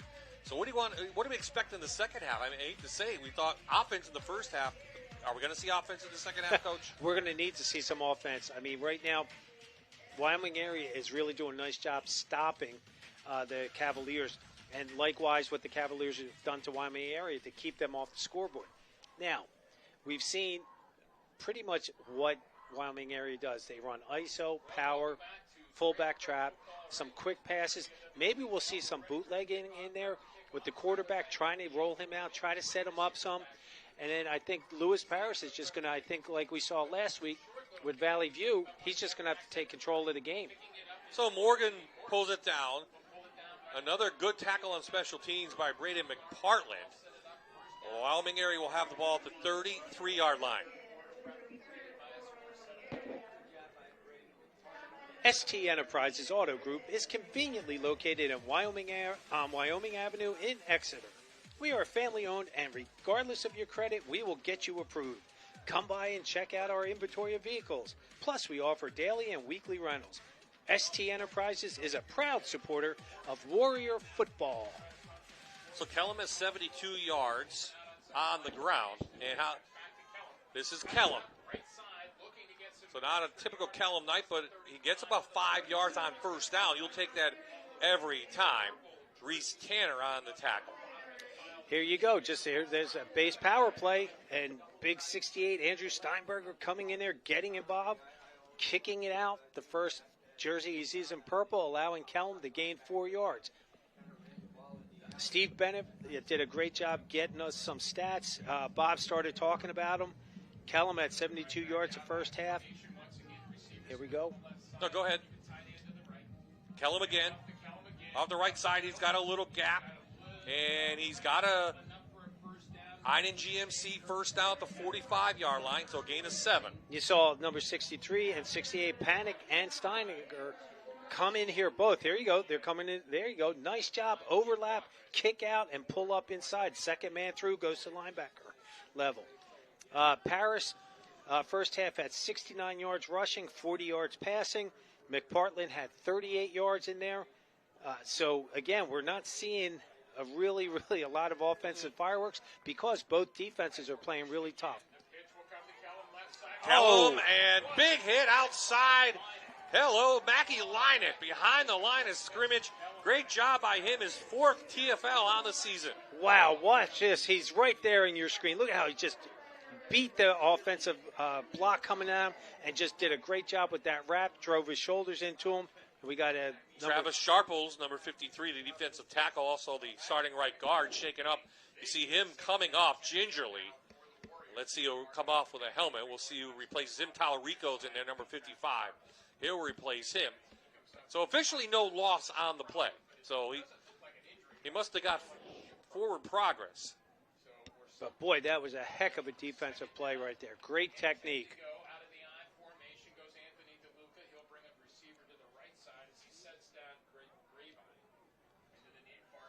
Play action.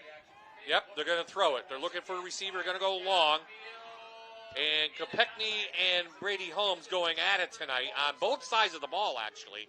And the ball is overthrown. Little trickery right in here. We got to fake the ISO, fake this end around. Nice job by the quarterback to hold that ball back there and really like his poise back there. He didn't really give it away and did a nice job, but just overthrew his receiver. So 3rd and long now in this opening possession of the third quarter. Warriors trailing 7-0. 9-2 against Prep so far. Overall. Trying to beat them for the first time since 2019. First, they have to get some points on the board. The last time they played them, they lost 28-0 in the 2021 final. Oh, moving up front for Wyoming area. So this should go against the Warriors. Looked like the right guard might have moved. Snap, false start offense, number 68. 5-yard penalty, still 3rd down. Yep, Andrew Steinberger. Prep moved a couple times, but didn't go in the neutral zone. Yep. And then You'll see him right move there. right He there. just twitched right there. And Prep is playing a cover 2 on this one now because it was 3rd and long. Now it's even 3rd and longer, 3rd and 15. And again, that means they have their 2 safeties back there playing deep to make sure they can help come over top once the ball's in the air. So Prep switches out their defense. They're going to go 3-man front as Paris comes in, expecting a pass play. So Crane will be next to DeLuca. 5 on the play clock. They may call timeout here, early timeout, and they do. So Wyoming area elects to call a timeout. 9:55 left in the third quarter. This is an Army National Guard timeout. You might need those a little bit later on in the game in a close contest, but they're kind of forced to do that.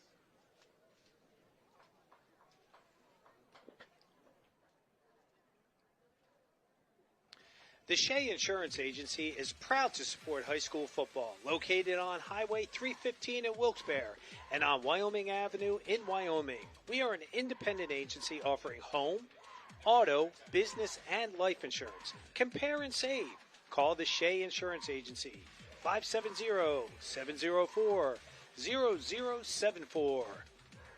Yeah, so in 2021, we were at Scranton Memorial Stadium. Wyoming area lost 28-0. So they haven't scored against the Cavaliers since 2019.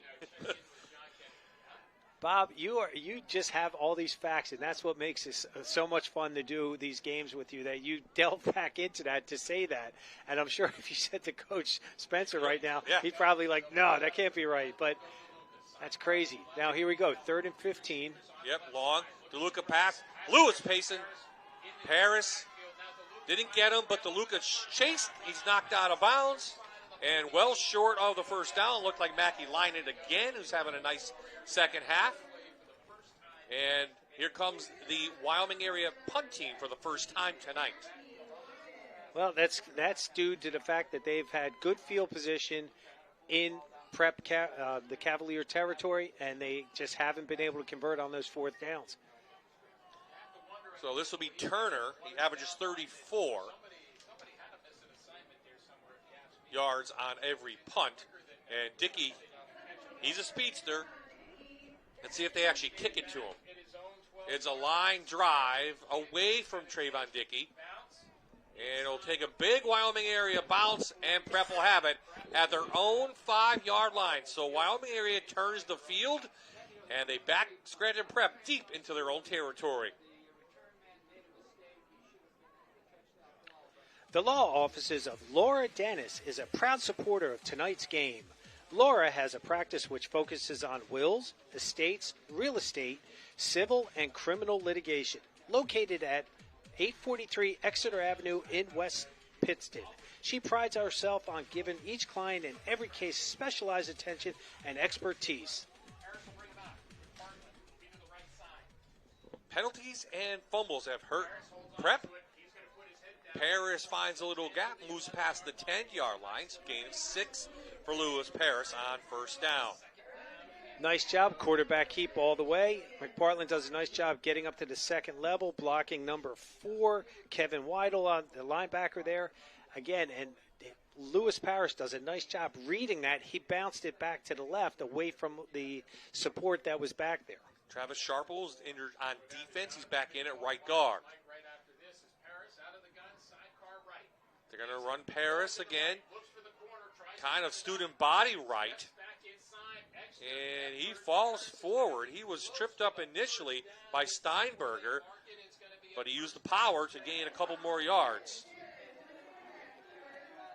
Everybody, you saw number 75 in there, Nate Abrutz, not being blocked. That's because the guard went to his right. And again, they're not worried about him on that keep right there because they're trying to kick out to the outside. So it's an Einen GMC first down.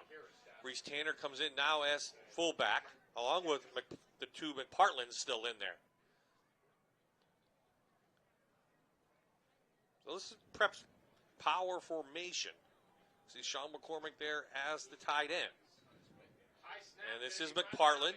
He has not had much running room.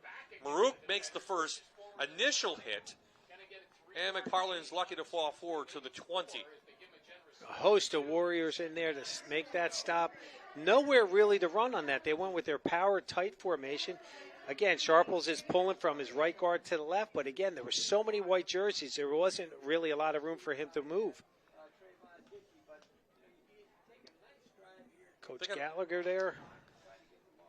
Probably a little concerned. Had a couple easy games in the playoffs, a win over Tunkhannock, and then a easy win over Mid-Valley, but this has been a tough one here tonight against a very good Wyoming area team. Lewis Parrish going to go out into the flat.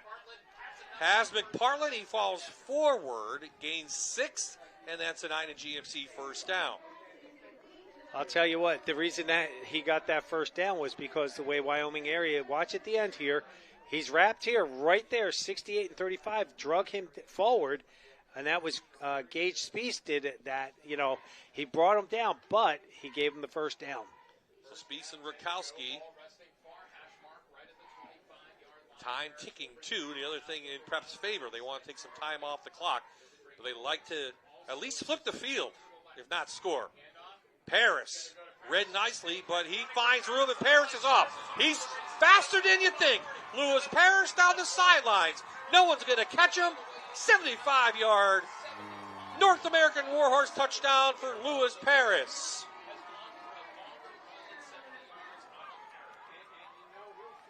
Marouk had him, but Paris got free, and no one could catch him. All they do, RPO. He just pulled the ball, and he was hit in the backfield. Look at that stride. Good job, good burst, and obviously he's in great condition. He just ran 75 yards, and he doesn't look too winded. I mean, most guys would be like, I don't know. I think he looks winded there. Right there. He got hit by his lineman. Caleb Pagnani knocked him over. He's like, oh, boy, now I got to get up. So Bianchi on, and Paris has been the difference tonight, as Wyoming area can't find an answer for the multi-talented quarterback. Bianchi's kick is up and through, and Prep extends the lead. 6:59 remaining, 14-0 the score, and that's a 95-yard drive officially. Again, you'll see this great burst right there, and he got breakaway speed, and they just couldn't catch him on that. I mean, I said to start this half, that young man is going to have to. He's going to have to step up. He's going to have to win this game for the Cavaliers tonight. Now the Warriors have to find some kind of offense. They've held Kellum in check for the most part. He's gotten some runs, but they don't have anything to show for it. And you see Paris talking to his head coach. Lewis been a 3-year quarterback. He was really brought in when London Montgomery went down, and we had that first game against Lakeland the week before he got hurt. And Paris had to go in, replace him. He was a first-year starting quarterback, and they couldn't run too much, and they got beat by a very talented Lakeland team. They were loaded. Dupree in there, of course, starting with Alabama right now. But that was his trial under fire. So far, he's only one in school history to run for over 1,000 and pass for over 1,000. And he's 30 wins and 4 losses in his career. His interceptions, he has had 17 in his career, but they all came pretty much that first year, his sophomore year, when he had to step in there. I mean, he was trying to do things because everybody was focusing on London Montgomery, but then they were focusing on him. And, again, a new quarterback in the system. So it bounces. That was picked up by Gravine, number 6. Tackle by Finn Mulligan, it looked like number 15. And he'll have the ball at the 36. Need extra cash right now? Cade's Gold and Coin Shop wants your scrap gold, silver currency notes, sterling and gold and silver coins. Cade's will buy it all. Visit Cade's Gold and Coin, 1187 Wyoming Avenue, Exeter, or call 570-762-1289. Cade's Gold and Coins. Kellum stood up. Dickey and McPartland right there. And they're going to give him 4 progress for an Einen GMC first down, past the 45, and almost gain of 12. What do we have to do for Wyoming area? We're going to feed the beast. We're going to just keep him, get him hot, keep him going, and this is where you're going to see he's going to try to take this game over with his legs. Again, the winner gets Northwest Lehigh. Most likely they're leading Conwell-Egan 35-7 in the second. Sometimes it depends on what rankings you find. They're 1 and 2. Danville is number 1 in some, Northwestern Lehigh in another. Prep right there, number 2. Kellen bounces the outside. He's got room to run, and he's got speed. She has one tackle, and they're not going to catch him. So Wyoming area cuts the lead in half. But I think we have a flag down. We have a flag down at the 44-yard line, and it's going to go against the Warriors. And it's a legal motion. So they'll bring the Kellen's big run off the board. Well, that was 53 Illegal yards. formation, 5 men in the backfield. 5-yard penalty remains first down. That's a big mistake for Wyoming area. 5 men in the backfield. And they just ran with that power play, pulling both guards. And a nice job with the stiff arm right there. Again, all for naught. He just showed how dangerous he is and how quickly Wyoming area can get back into this game. That's a 5-yard penalty that Wyoming area did not want to see. It was at the wrong time. 5 men in the backfield. That's a big mistake, as you mentioned, in the 13th week here, to pull that off, and they take a score off the board. Wow. I mean, if they went with some funky formation or did something crazy with motions, you could understand, but it was one of their base formations. Well, let's try it again. Can Kellum get to the outside? No, Prep contains him 2 yards, maybe 3. Sharple's there, and it looked like maybe also Axtell. Well, again, they went with their formation. Their strength was to the left side, so now that played into Prep's hands because they just rotated their defense to it and didn't allow that crease to happen.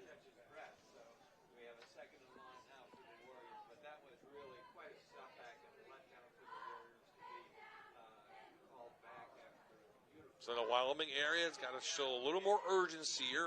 Under 6 to play in the third. Still a bunch of time left. But they don't need a long drive that takes a long time off the clock. Johnson, nowhere to go. So Johnson comes in, and that's the freshman. Elijah Myers, thrust into doozy. 5'11", 225 coach, and he looks like a specimen as a freshman. Bob, when you sent me that text saying, hey, did you watch number 18? And I was like, yes, why? And you said, he's only a freshman. He's playing like a senior out there. He's just going to keep getting better and better, and he's going to be a bright future for the Cavalier defense. Absolutely, and they'll go into their nickel package now on 3rd and long now.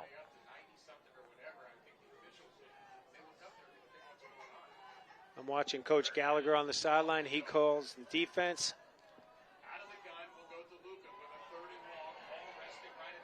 So DeLuca's going to survey a little shovel pass inside.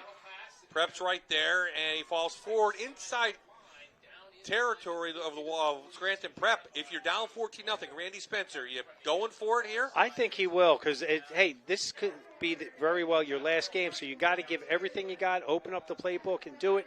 I like the shovel pass. They got a lot of yards on that.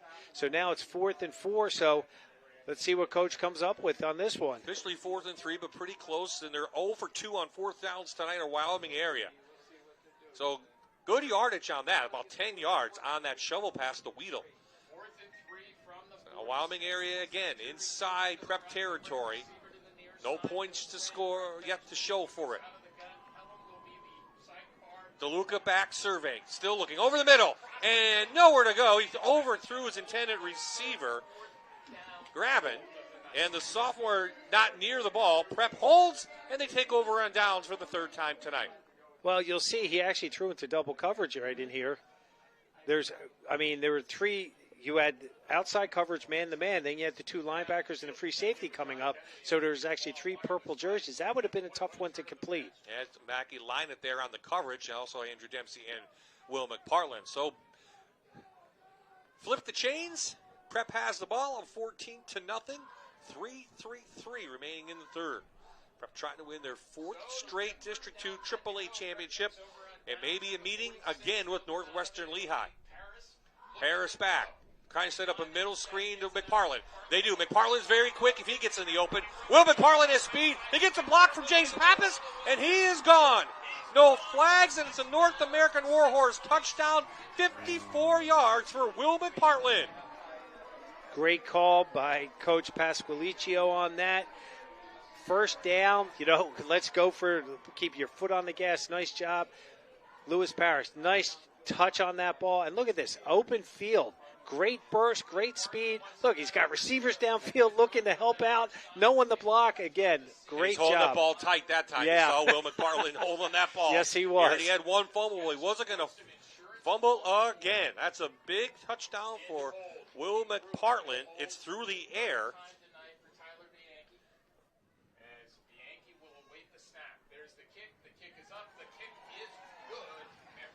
So Prep now leads 21-0, just like that. And I'm going to check my notes. I have Will McParland. That's his first receiving touchdown on the season, and it is. He had 16 catches coming in. That's his first touchdown through the air. Well, what a great time to get your first touchdown, receiving touchdown. Hey, there's Jonathan Gumbel, our sideline camera guy. Well, as we said, Prep has pretty much dominated Wyoming area throughout the series, even since 2012. They won all 5 meetings before that, and then they went to the 6 divisions, and Prep is, in the championship game 7th time in the last 10 seasons. And again, Wyoming area in 2019 had those 2 big wins. Of course, they won the state. They won the state championship with Dom DeLuca leading the way, and a very talented team. And then in 2021, Prep came back and shut them out 28-0 to win the district championship. Of course, in 2020 was the COVID year. So Bianchi has it teed up, 21-0. And Prep has scored 2 touchdowns back-to-back now to extend this lead.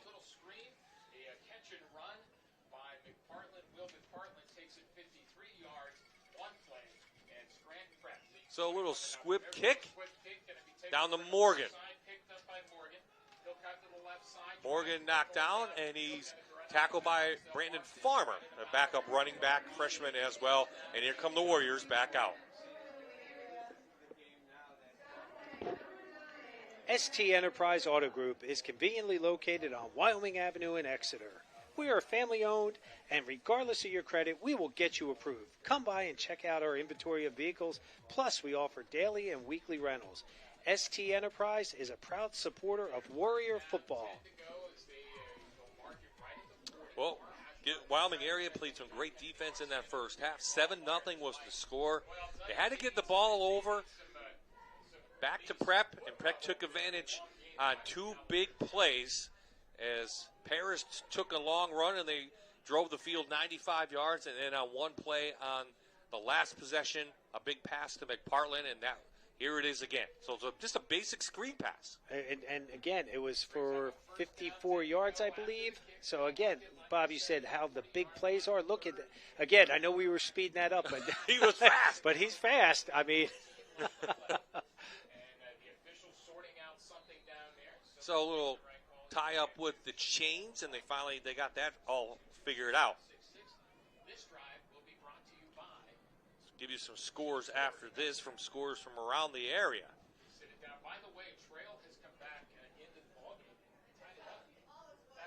Inside, nope, DeLuca keeps it, and there's Mackie Linich with another tackle for a loss, playing great job by the lacrosse player to make that tackle. Boy, he's doing a great job. I'll tell you, his defensive play has been really, really stout, playing out there, really sure-handed tackling. No one's gotten past him. He's doing a really nice job helping the Cavalier defense keep Wyoming area confused on their offense what to do. Second and long now, facing the Warriors. Kellum trying to get it back outside, has a block, and finally gets chased down past the 45 to the 46-yard line. 9 yards for Kellum. Here we go, just basic toss play right there. Number 23, lead blocking up there, Michael Crane. And again, Lodge Kellum just getting out there, doing what he can do for his team. Brady Holmes on the tackle. So 3rd down, now facing Wyoming area. Need to keep this drive alive to cut into this big lead for Scranton Prep, who's exploded here in the 3rd quarter.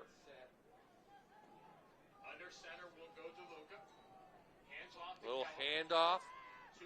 Basic handoff, nowhere to go, and it's going to be another 4th down for Scranton Prep. Valley View losing to Pope John. That's the first round of the 4A playoffs. We saw the Cougars last week. It's 21-0 just up the road at John Hens's Memorial Stadium. Riverside is tied with Lancaster Catholic, 7-7. Abington now cut into the Hollidaysburg lead, 17-10 at the half, and Lackawanna Trail and Muncie at Memorial Stadium in a shootout, 39-32, Muncie over Trail. So on 4th down, they're 0 for 3 tonight. Kellum, the pitch, cuts it up, and he's knocked down, and they're going to give it to him. He fell forward. He got tripped up, but he's going to pick up a 9 at GMC first down. Looks like right at midfield. Boy, I'll tell you, number 43, Jack Doughton, 5'11", 180-pound outside linebacker, did a nice job coming up here. Made that first contact. Watch this, folks. Takes it on. He takes on number 4 right there, pushes him aside, and then number 12, I know you haven't heard this name at all tonight, Will McPartland. Nice job then to wrap him up. Well, good job by Wyoming area, and nice job by Kellum. Falling forward, he comes out. It will be Johnson who dots the I. Play action. They're going to go long, try to get something back. Dickey's back, and so is Weedle. And it's knocked down by Trayvon Dickey. He might have almost picked that off. Weedle was there to knock it from his hands. Well, we talk about back shouldering a ball, and that was Trayvon Dickey. That was his to pick off right there because he was in great position to do that. Look at that. Went up. He tried to high point, went up a little bit too late, but, that's all right. He broke the play up, and he now forces a 2nd and 10 for Wyoming area.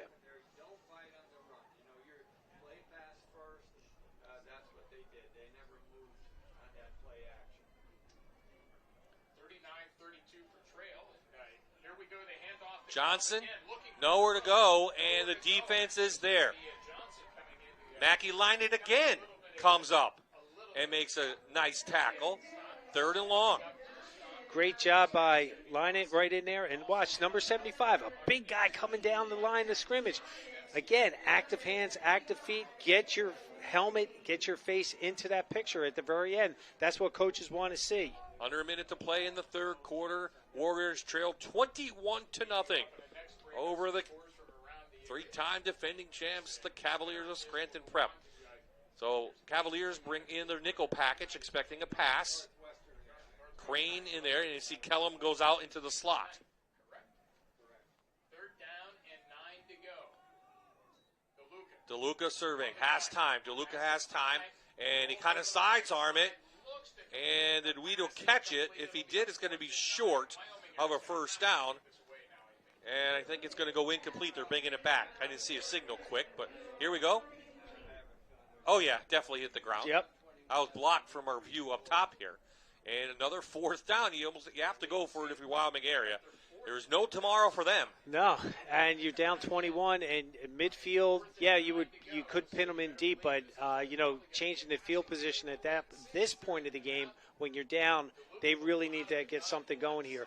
They've almost become one-dimensional, obviously, with Kellum back there, and they're forcing DeLuca to throw, which he does a nice job, but he's not super confident in what is going on in terms of the receivers. 4th down, they're 0 for 4, and they're going to be 0 for 5. Triple coverage out there. Goes over Kellum's head, and Prep takes over on downs again. 12 seconds left in the 3rd quarter.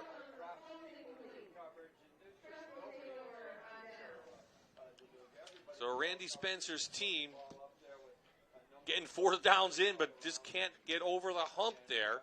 And they still have not put anything on the board in 2 games against the Cavaliers. Well, the big offensive and defensive lines for Prep have taken over. They've done a nice job neutralizing the Warriors' offense. Defensively, the Warriors are in good shape. They've been in good positions, but they're just getting beat up on that offensive line. Little option to Dickey. Trayvon has room, and he's got speed, and you won't catch Trayvon Dickey. And he's in for a Scranton Prep touchdown, brought to you by North American Warhorse. This one, 51 yards.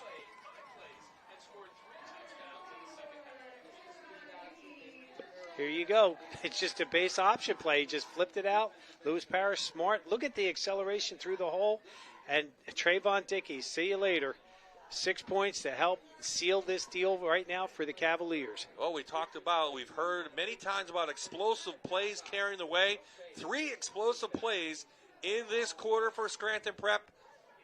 And they are on their way to winning another district title with 1 quarter left to go. Bianchi in to dot the I, and the left-footed kicker is up and through, and now it's 28-0 Cavaliers over Wyoming area.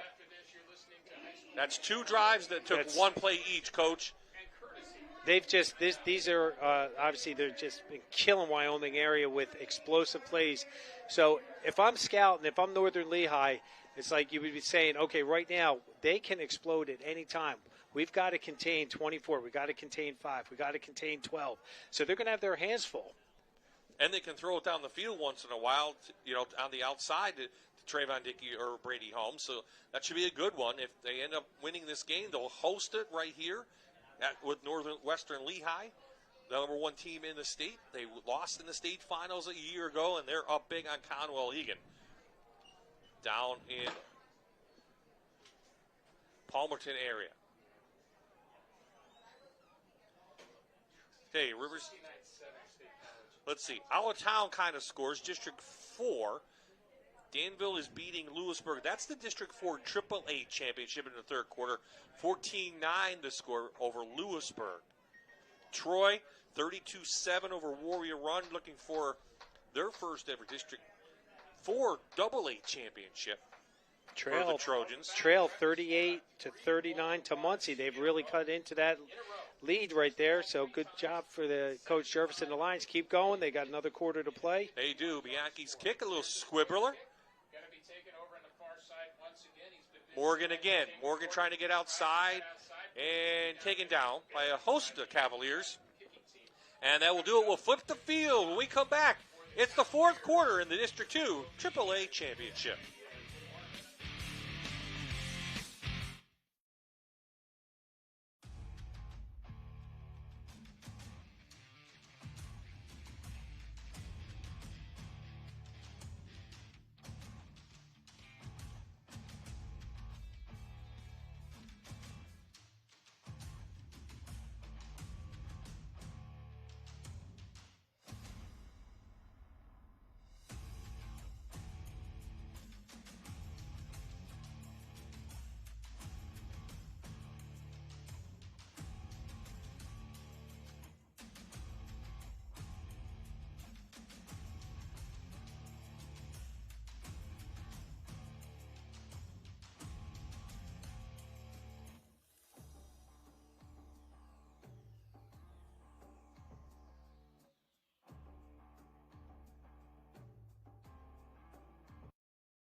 There you see the Cavaliers sideline looking for their 4th straight District 2 AAA championship and a possible meeting with Northwestern Lehigh again. Bob I, Jan Sechak. Yes, sir. Yep. Final quarter over season coming up. We always talk about how fast it goes, and it flew this year. I feel like 2 weeks ago we were at Dallas, Jersey Shore, and a wild one up in the back mountain. And, it went from there. We've had some very competitive games this year.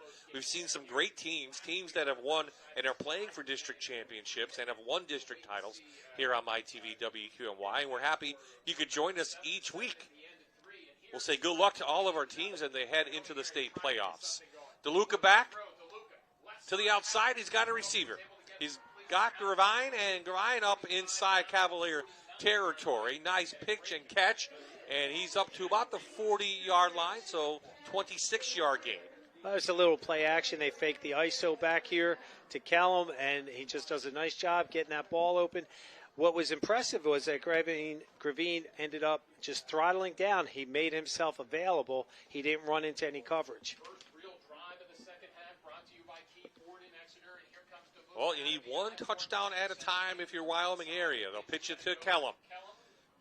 He's been held out of the end zone here tonight after a big week last week against Western Wayne. And that game went double overtime, folks, so don't count Wyoming area out just yet. This is where they're starting to get their momentum, a little bit of traction going on the offense. So let's see if they can cut into that to get on the scoreboard, and let's see what happens. Last week against the Wildcats, 32 carries, 191 yards, and 5 touchdowns.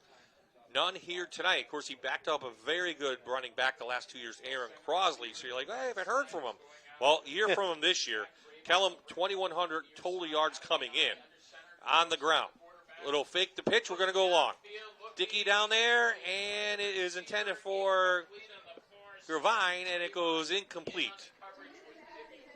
Trayvon Dickey was doing a nice job with sticky coverage on here is what we call it. He's right there step for step with them. Look at that. Had good job with his inside arms there, trying to break that up, and he did. Nice job.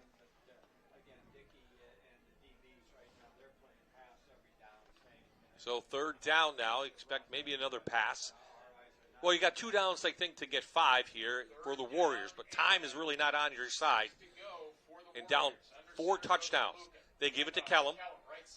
He's got room. He's met right at the 29-yard line. Looked like oh, no, that's Dalton who may have put the hit on him. Yep, Jack Dalton, 5'11", 180 pounds.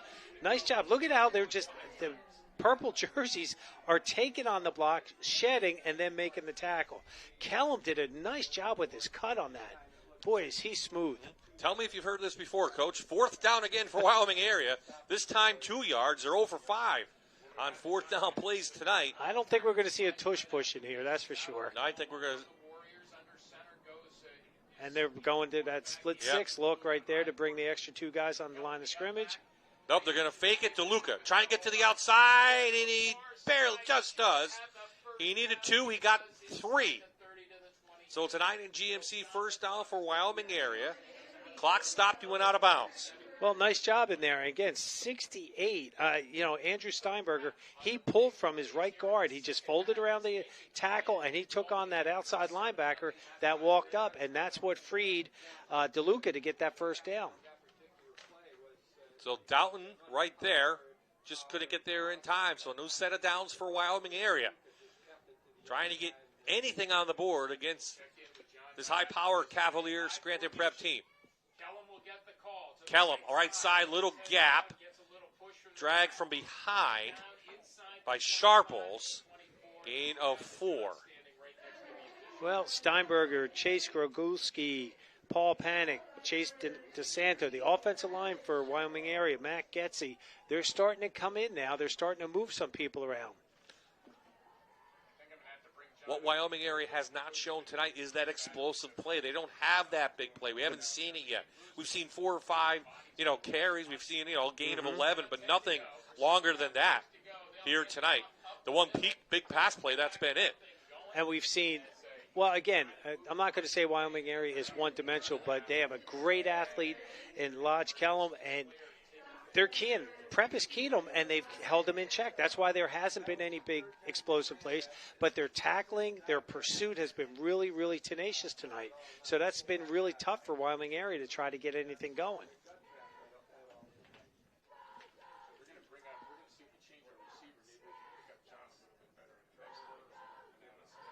DeLuca brings his team out. 3rd down and 5 to go. I formation. DeLuca back and knocked down. 6'7", Ambrose Rossi got a hand on it and almost pulled it down. Wow. Nice job. That's a defensive end's dream right there. Oh, tips it up, tip drill, and then he just reaches out for it. Great effort by Ambrose Rossi right there. 7-inch difference. Wow. 7-inch difference between the quarterback and Rossi went up, and you got to get it over that guy. That's like getting That's over 9 feet. 8 foot. Yeah, 8, 9 feet easily. Hey, another 4th down, Coach. They got their first 4th down conversion. In the 4th quarter. It was just last 4th down about 5 minutes ago. So another 4th down here for Wyoming area. Split backs. That usually looks, he's going to look the throw. Throwing, trying to set up a little screen to Weedle. Weedle has room, has an ING and GMC first down inside the Blaze Alexander red zone to the 15. Nice screenplay set up. They did a nice job executing that. The Warriors did. Whoa. Kind of like iffy some blocking in there by number 63, Paul Panic. He put both hands on the Cavaliers' helmet on that one. So, he got away with that one. So back to the eye they go. This is Callum.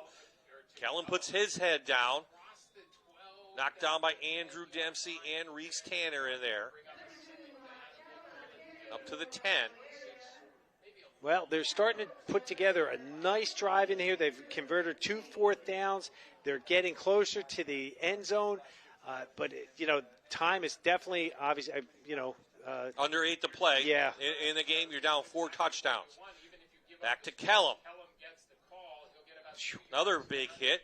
Dempsey in there and Reese Tanner, the 2 linebackers. They're just keying, and they're doing a nice job. You saw Byron Axtell right there. He beat his block, and he stayed in the gap. He didn't over-pursue. He didn't shoot. He just stayed there, and the ball carrier actually ran into him.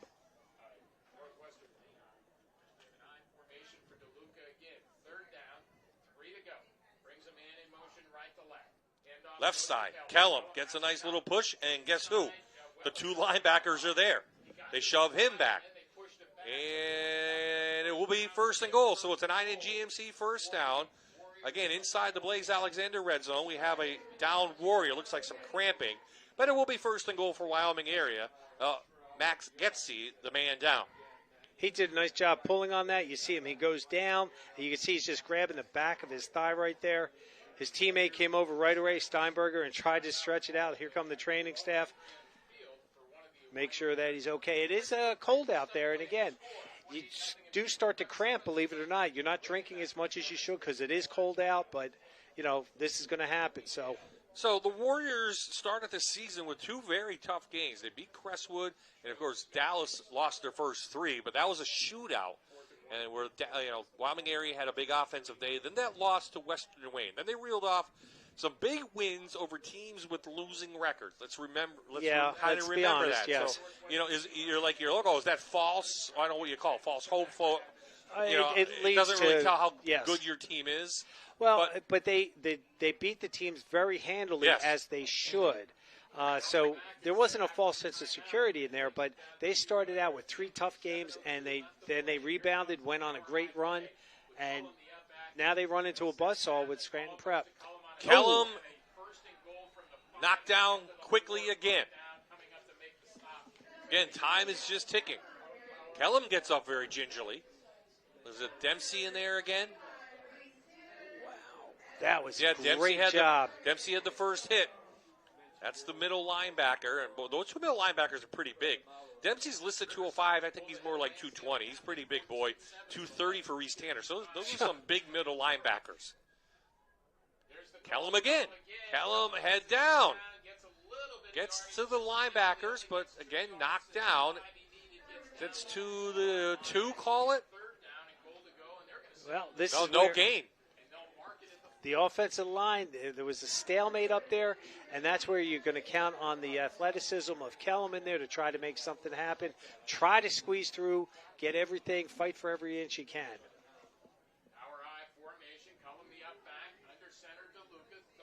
Third and goal. Back to Kellum. Head down. Andrew Dempsey again. Mackie Lynott also in there, and Reese Tanner. Well, I'll tell you, the junior linebackers they have, Mackie Lynott and Andrew Dempsey, boy, they're going to be a solid foundation for the prep for next year. Happy to see 2 lacrosse players. Oh, that's right. I forgot. You coached that there, Mr. Coach Bob Hyde. So 4th and goal from the 1. Wyoming area trying to get on the board. And Kellum does it. His knee was down when the ball was over, and it's a North American Warhorse touchdown for Wyoming area. 5:13 remaining in the game, and Kellum pushes it in. Well, we started the game, and Bob, you would ask me, with that quick score that Prep had, they made Wyoming area earn every single yard in this, and those guys are a little bit beat up for that. They did get on the scoreboard right now. They're playing for pride. They want to try to shake things up. I wouldn't be surprised to see an onside kick after this. Champion for the PAT. Oh. And it's blocked. It's a 16-play drive, Coach, 65 yards. Wyoming area's on the board. Prep still leads, though, 28-6.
5:13 remaining in this District 2 AAA championship.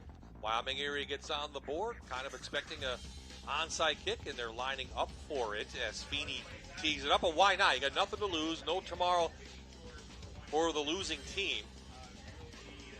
And you're down 22 points, and it's picked up. Goes right to, I think that's been Partland, and he falls on it at the 45-yard line, and the Prep offense back on the board, 5:11 remaining in the game. The Shea Insurance Agency is proud to support high school football. Located on Highway 315 in Wilkes-Barre and Wyoming Avenue in Wyoming, we are an independent agency offering home, auto, business, and life insurance. Compare and save. Call the Shea Insurance Agency, 570-704-0074. So McPartland moves for 4 up near the 50. And now Prep's probably going to stay with their running game and just wear this clock out. And well, you see right there, that's all they're going to grind it out. That was one of the keys to the game. Coach Gallagher said for the Cavaliers, he wanted to try to run the ball and control that time of possession, and this is going to be a great time for him to do that. They've done that all game, too. Northwestern Lehigh leading Conwell Egan 42-7. They're headed to the fourth quarter as well.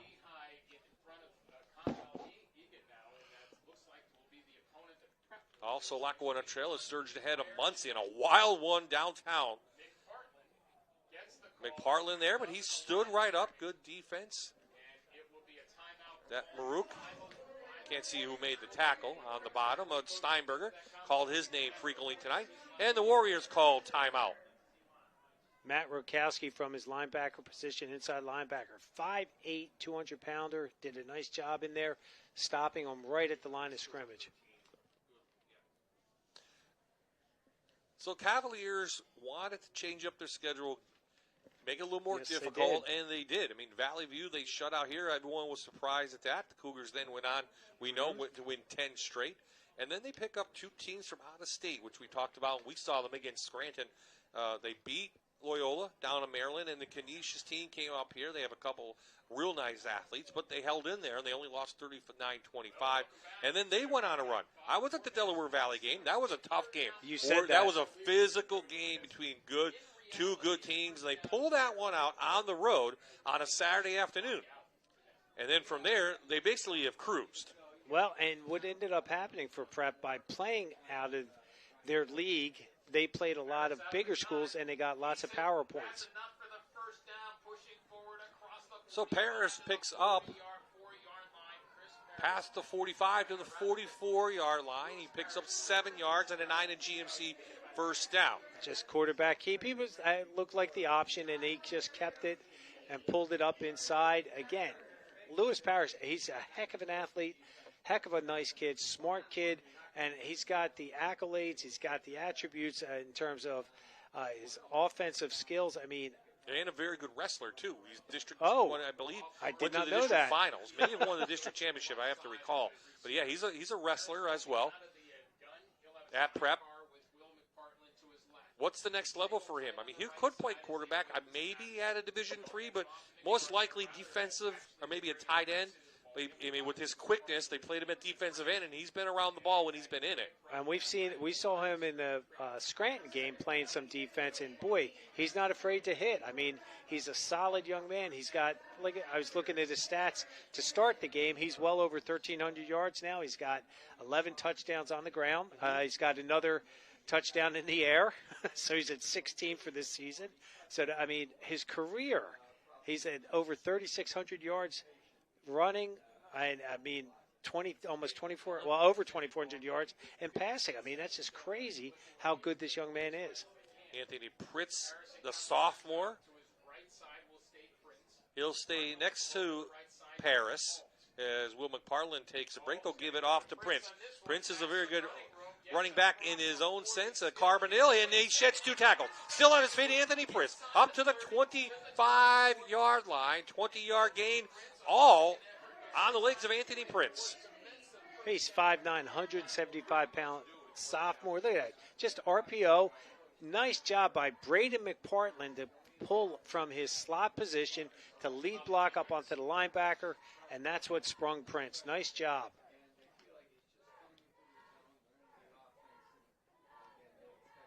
No hurry on Prep's side at all right now. Just one timeout remaining for Wyoming area. So should be Prep and Northwestern Lehigh. That's a big rematch from last year. Both teams ranked in the top 3 in the state. And that game should be right here at Dunmore next Friday night. Again, last year as Prince moves through. Prince still on his feet. He'd love to get a touchdown, but he's knocked out of bounds at the 5-yard line. So it's a Einen GMC first down, first and goal for Scranton Prep. Again, the same play they just ran previously. Look at number 24, drive block. That's outstanding effort there. That was great job by Trayvon Dickey to do that.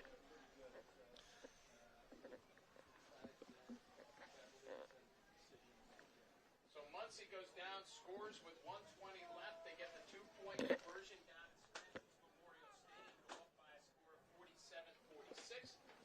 And boy, what a game that must have been down there, back and forth. So 151 remaining in this one. Prep does not need to score. They just need to run out the clock, quite frankly. Let's see. They're going to take a knee and run it out, and that's good sportsmanship on Terry Gallagher's part. And, of course, you know, Gallagher really, really well. 19-1 Scranton Prep is in their District 2 AAA playoffs through the years. He's had a great career, young career. He hasn't been there very long, but he's done it. Of course, he was the defensive coordinator with the guy next to you, Nick Donato, who won some championships himself. Well, Coach Donato, legend up here. I mean, he's calling it for the ESPN radio network. Pleasure talking with him. We were reminiscing about our games that when we coached against each other. So second down officially. Paris will take a knee. We'll take a quick timeout. We'll go down. We'll get the trophy presentation.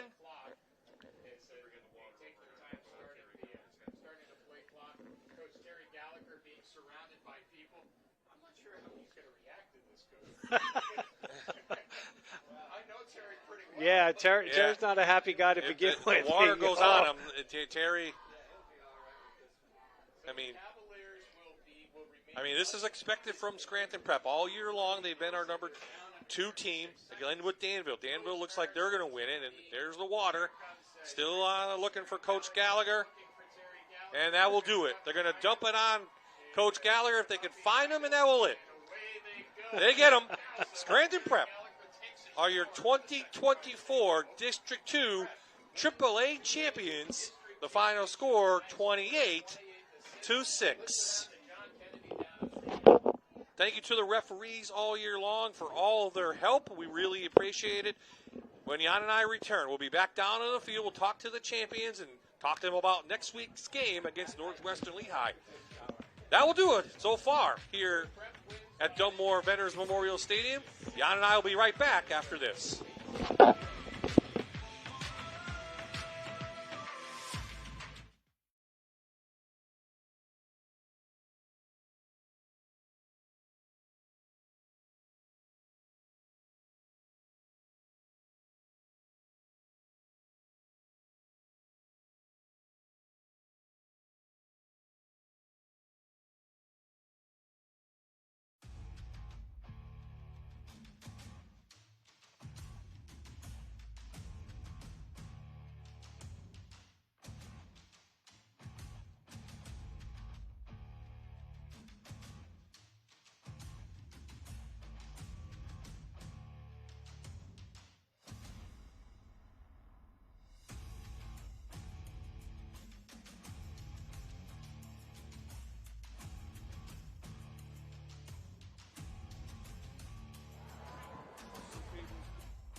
We're at Dunmore's Veterans Memorial Stadium. Scranton Prep pulls out their fourth straight District 2 championship, and we're going to get our players of the game. Lewis Paris with the trophy here. And Lewis, we thought you might be the difference in this game. What was the difference from your side as the quarterback? Yeah, I mean, we were a little bit sloppy in the first half. We weren't really happy at halftime with how we played, turning the ball over and stuff like that. But, I'm just proud of how we responded coming out in the second half and got a nice stop and a couple quick scores like that. What does this trophy mean to you, fourth straight here in your career? Yeah, I mean, it's special. This is the goal at the beginning of the season. I'm grateful and blessed to be surrounded by the people I am these past 4 years, coaches and teammates. To get a fourth district title feels awesome. Okay, next week you have Northwestern Lehigh. Pretty much they're winning pretty big. They're going to be. What's that rematch mean to you? Yeah, I mean, they got us last year, so we're going to, go watch some film on them. We know they're a great opponent. They're a great team, but hopefully we could come out next week and play with them a little bit. Okay, go get that trophy to them. We're going to try and grab Mackey lineup. What a game here tonight. Coach Terry Gallagher is now talking to his team. Fourth straight district championship for this team as Lewis Paris is going to lead the Cavaliers in a prayer. Mackey line. Let's talk about that defense tonight. Obviously, you knew what Kellen was going to do, but what was it up to you guys to stop him tonight? I mean, it all started at practice, great filming, and coach set us up. The scout team kind of played great for during practice. So I mean, it was everything starts at practice, and as soon as I knew the plays, I saw a formation, it was all right, well, we know what's coming because we're just we filmed hours on film, and then we just knew it was coming. What's this district championship mean to you guys? It's 4 years for you, 3 years for you, 4 for this team. I mean, it's great. It's we just got to keep it going. Every year we just got to build on it. Set it for the younger teams and just keep building on every year, get a district chip. Next week, defense is really going to be tested against the number 1 team in the state. Northwestern Lehigh is going to come up here. What do you have to do against the Tigers? I mean, film and practice. at practice. If we practice strong, we play strong. That's how it is every week. Like it's just like it's how it is. Congratulations. Great defensive effort tonight by the Cavaliers. Go back and get that trophy for you guys. So Scranton Prep celebrates. It will be a quick celebration because you know Terry Gallagher's and Billy Pascalicio and this coaching staff's going to be looking at Northwestern Lehigh, maybe tonight even. They're going to be watching tonight. They already have scouting on them. I saw notes up there from Coach Donato. They know they're going to be in for a fight next week, and it's going to come down to everything, how much they want it, how bad do they want it.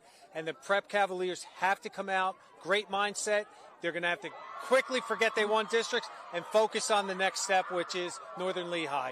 Northwestern Lehigh. There's two. You got to Yes. get confused. There's a Northern Lehigh and a Northwestern. Yes, They get Northwestern Lehigh next week. How about our season? We talked about it. We started with a great game. Jersey Shore came back to beat Dallas throughout. And throughout the whole season, we saw some excellent football. We really did. I mean, 13 weeks. I can't believe how fast it's gone. It's because the games that you picked, Bob, I mean, we sat back and talked about it back in May and June, and we didn't think it would come to fruition that we'd have these great football games on Friday nights, great rivalries, great camera crew, our production team, the best ever. I mean, it's wonderful to be part of this. And it was a good game here to end it on. Of course, then we had Valley View last week. So a great season overall. Mm-hmm. This is our last game. And as you talked about, we want to thank the administrations for every school. We want to thank the referees that help us out all the time. And we especially want to mention our crew, our directors. You watch the credits after. Bill Murphy, our director, Steve Phillips in there, Tyler Peterson on graphics. They do a great job, and they love it. They really love bringing you the games here on MyTV WQMY. Jonathan Gumbel on the sideline, Ernie Mignoni, all the guys, Tyler, Florian. I mean, they do a great job making us look good, and that's a lot of work, especially for this guy. But, Bob, more importantly, you got a tough job coming up for the Scholar Athlete. Oh, we have Scholar Athlete. We'll be naming that in December. We have some great Scholar Athletes brought to you by Figure Law Firm all year long. We have 19 Scholar Athletes, so it's always a tough test for our committee. But, you know, they're great students. They are. Great students, great athletes, and great in the community, and they do a lot of awesome things. They really do, and it's nice to be a part of that. I mean, I have a little bit in this, but it's so great to be connected to high school football still, and you're seeing the best of the best week in and week out. Okay. Maybe we'll be back for the 8th season. I'm pretty sure we'll be back as well. So we want to thank the entire Fox 56 Sports crew. We want to thank you, the viewer, for making us one of the most popular high school football Friday night rivals in the country. Sinclair does a great job promoting it, and you can see the highlights all national when we roll those every week, and It's been a great job. So we'll say goodbye. We'll say good luck to our local teams as they head for a possible football state championship. We'll see you. The final score, Prep wins 28-6 for Bob Ide, for Jan Cechak. So long for Dunmore's Veterans Memorial Stadium.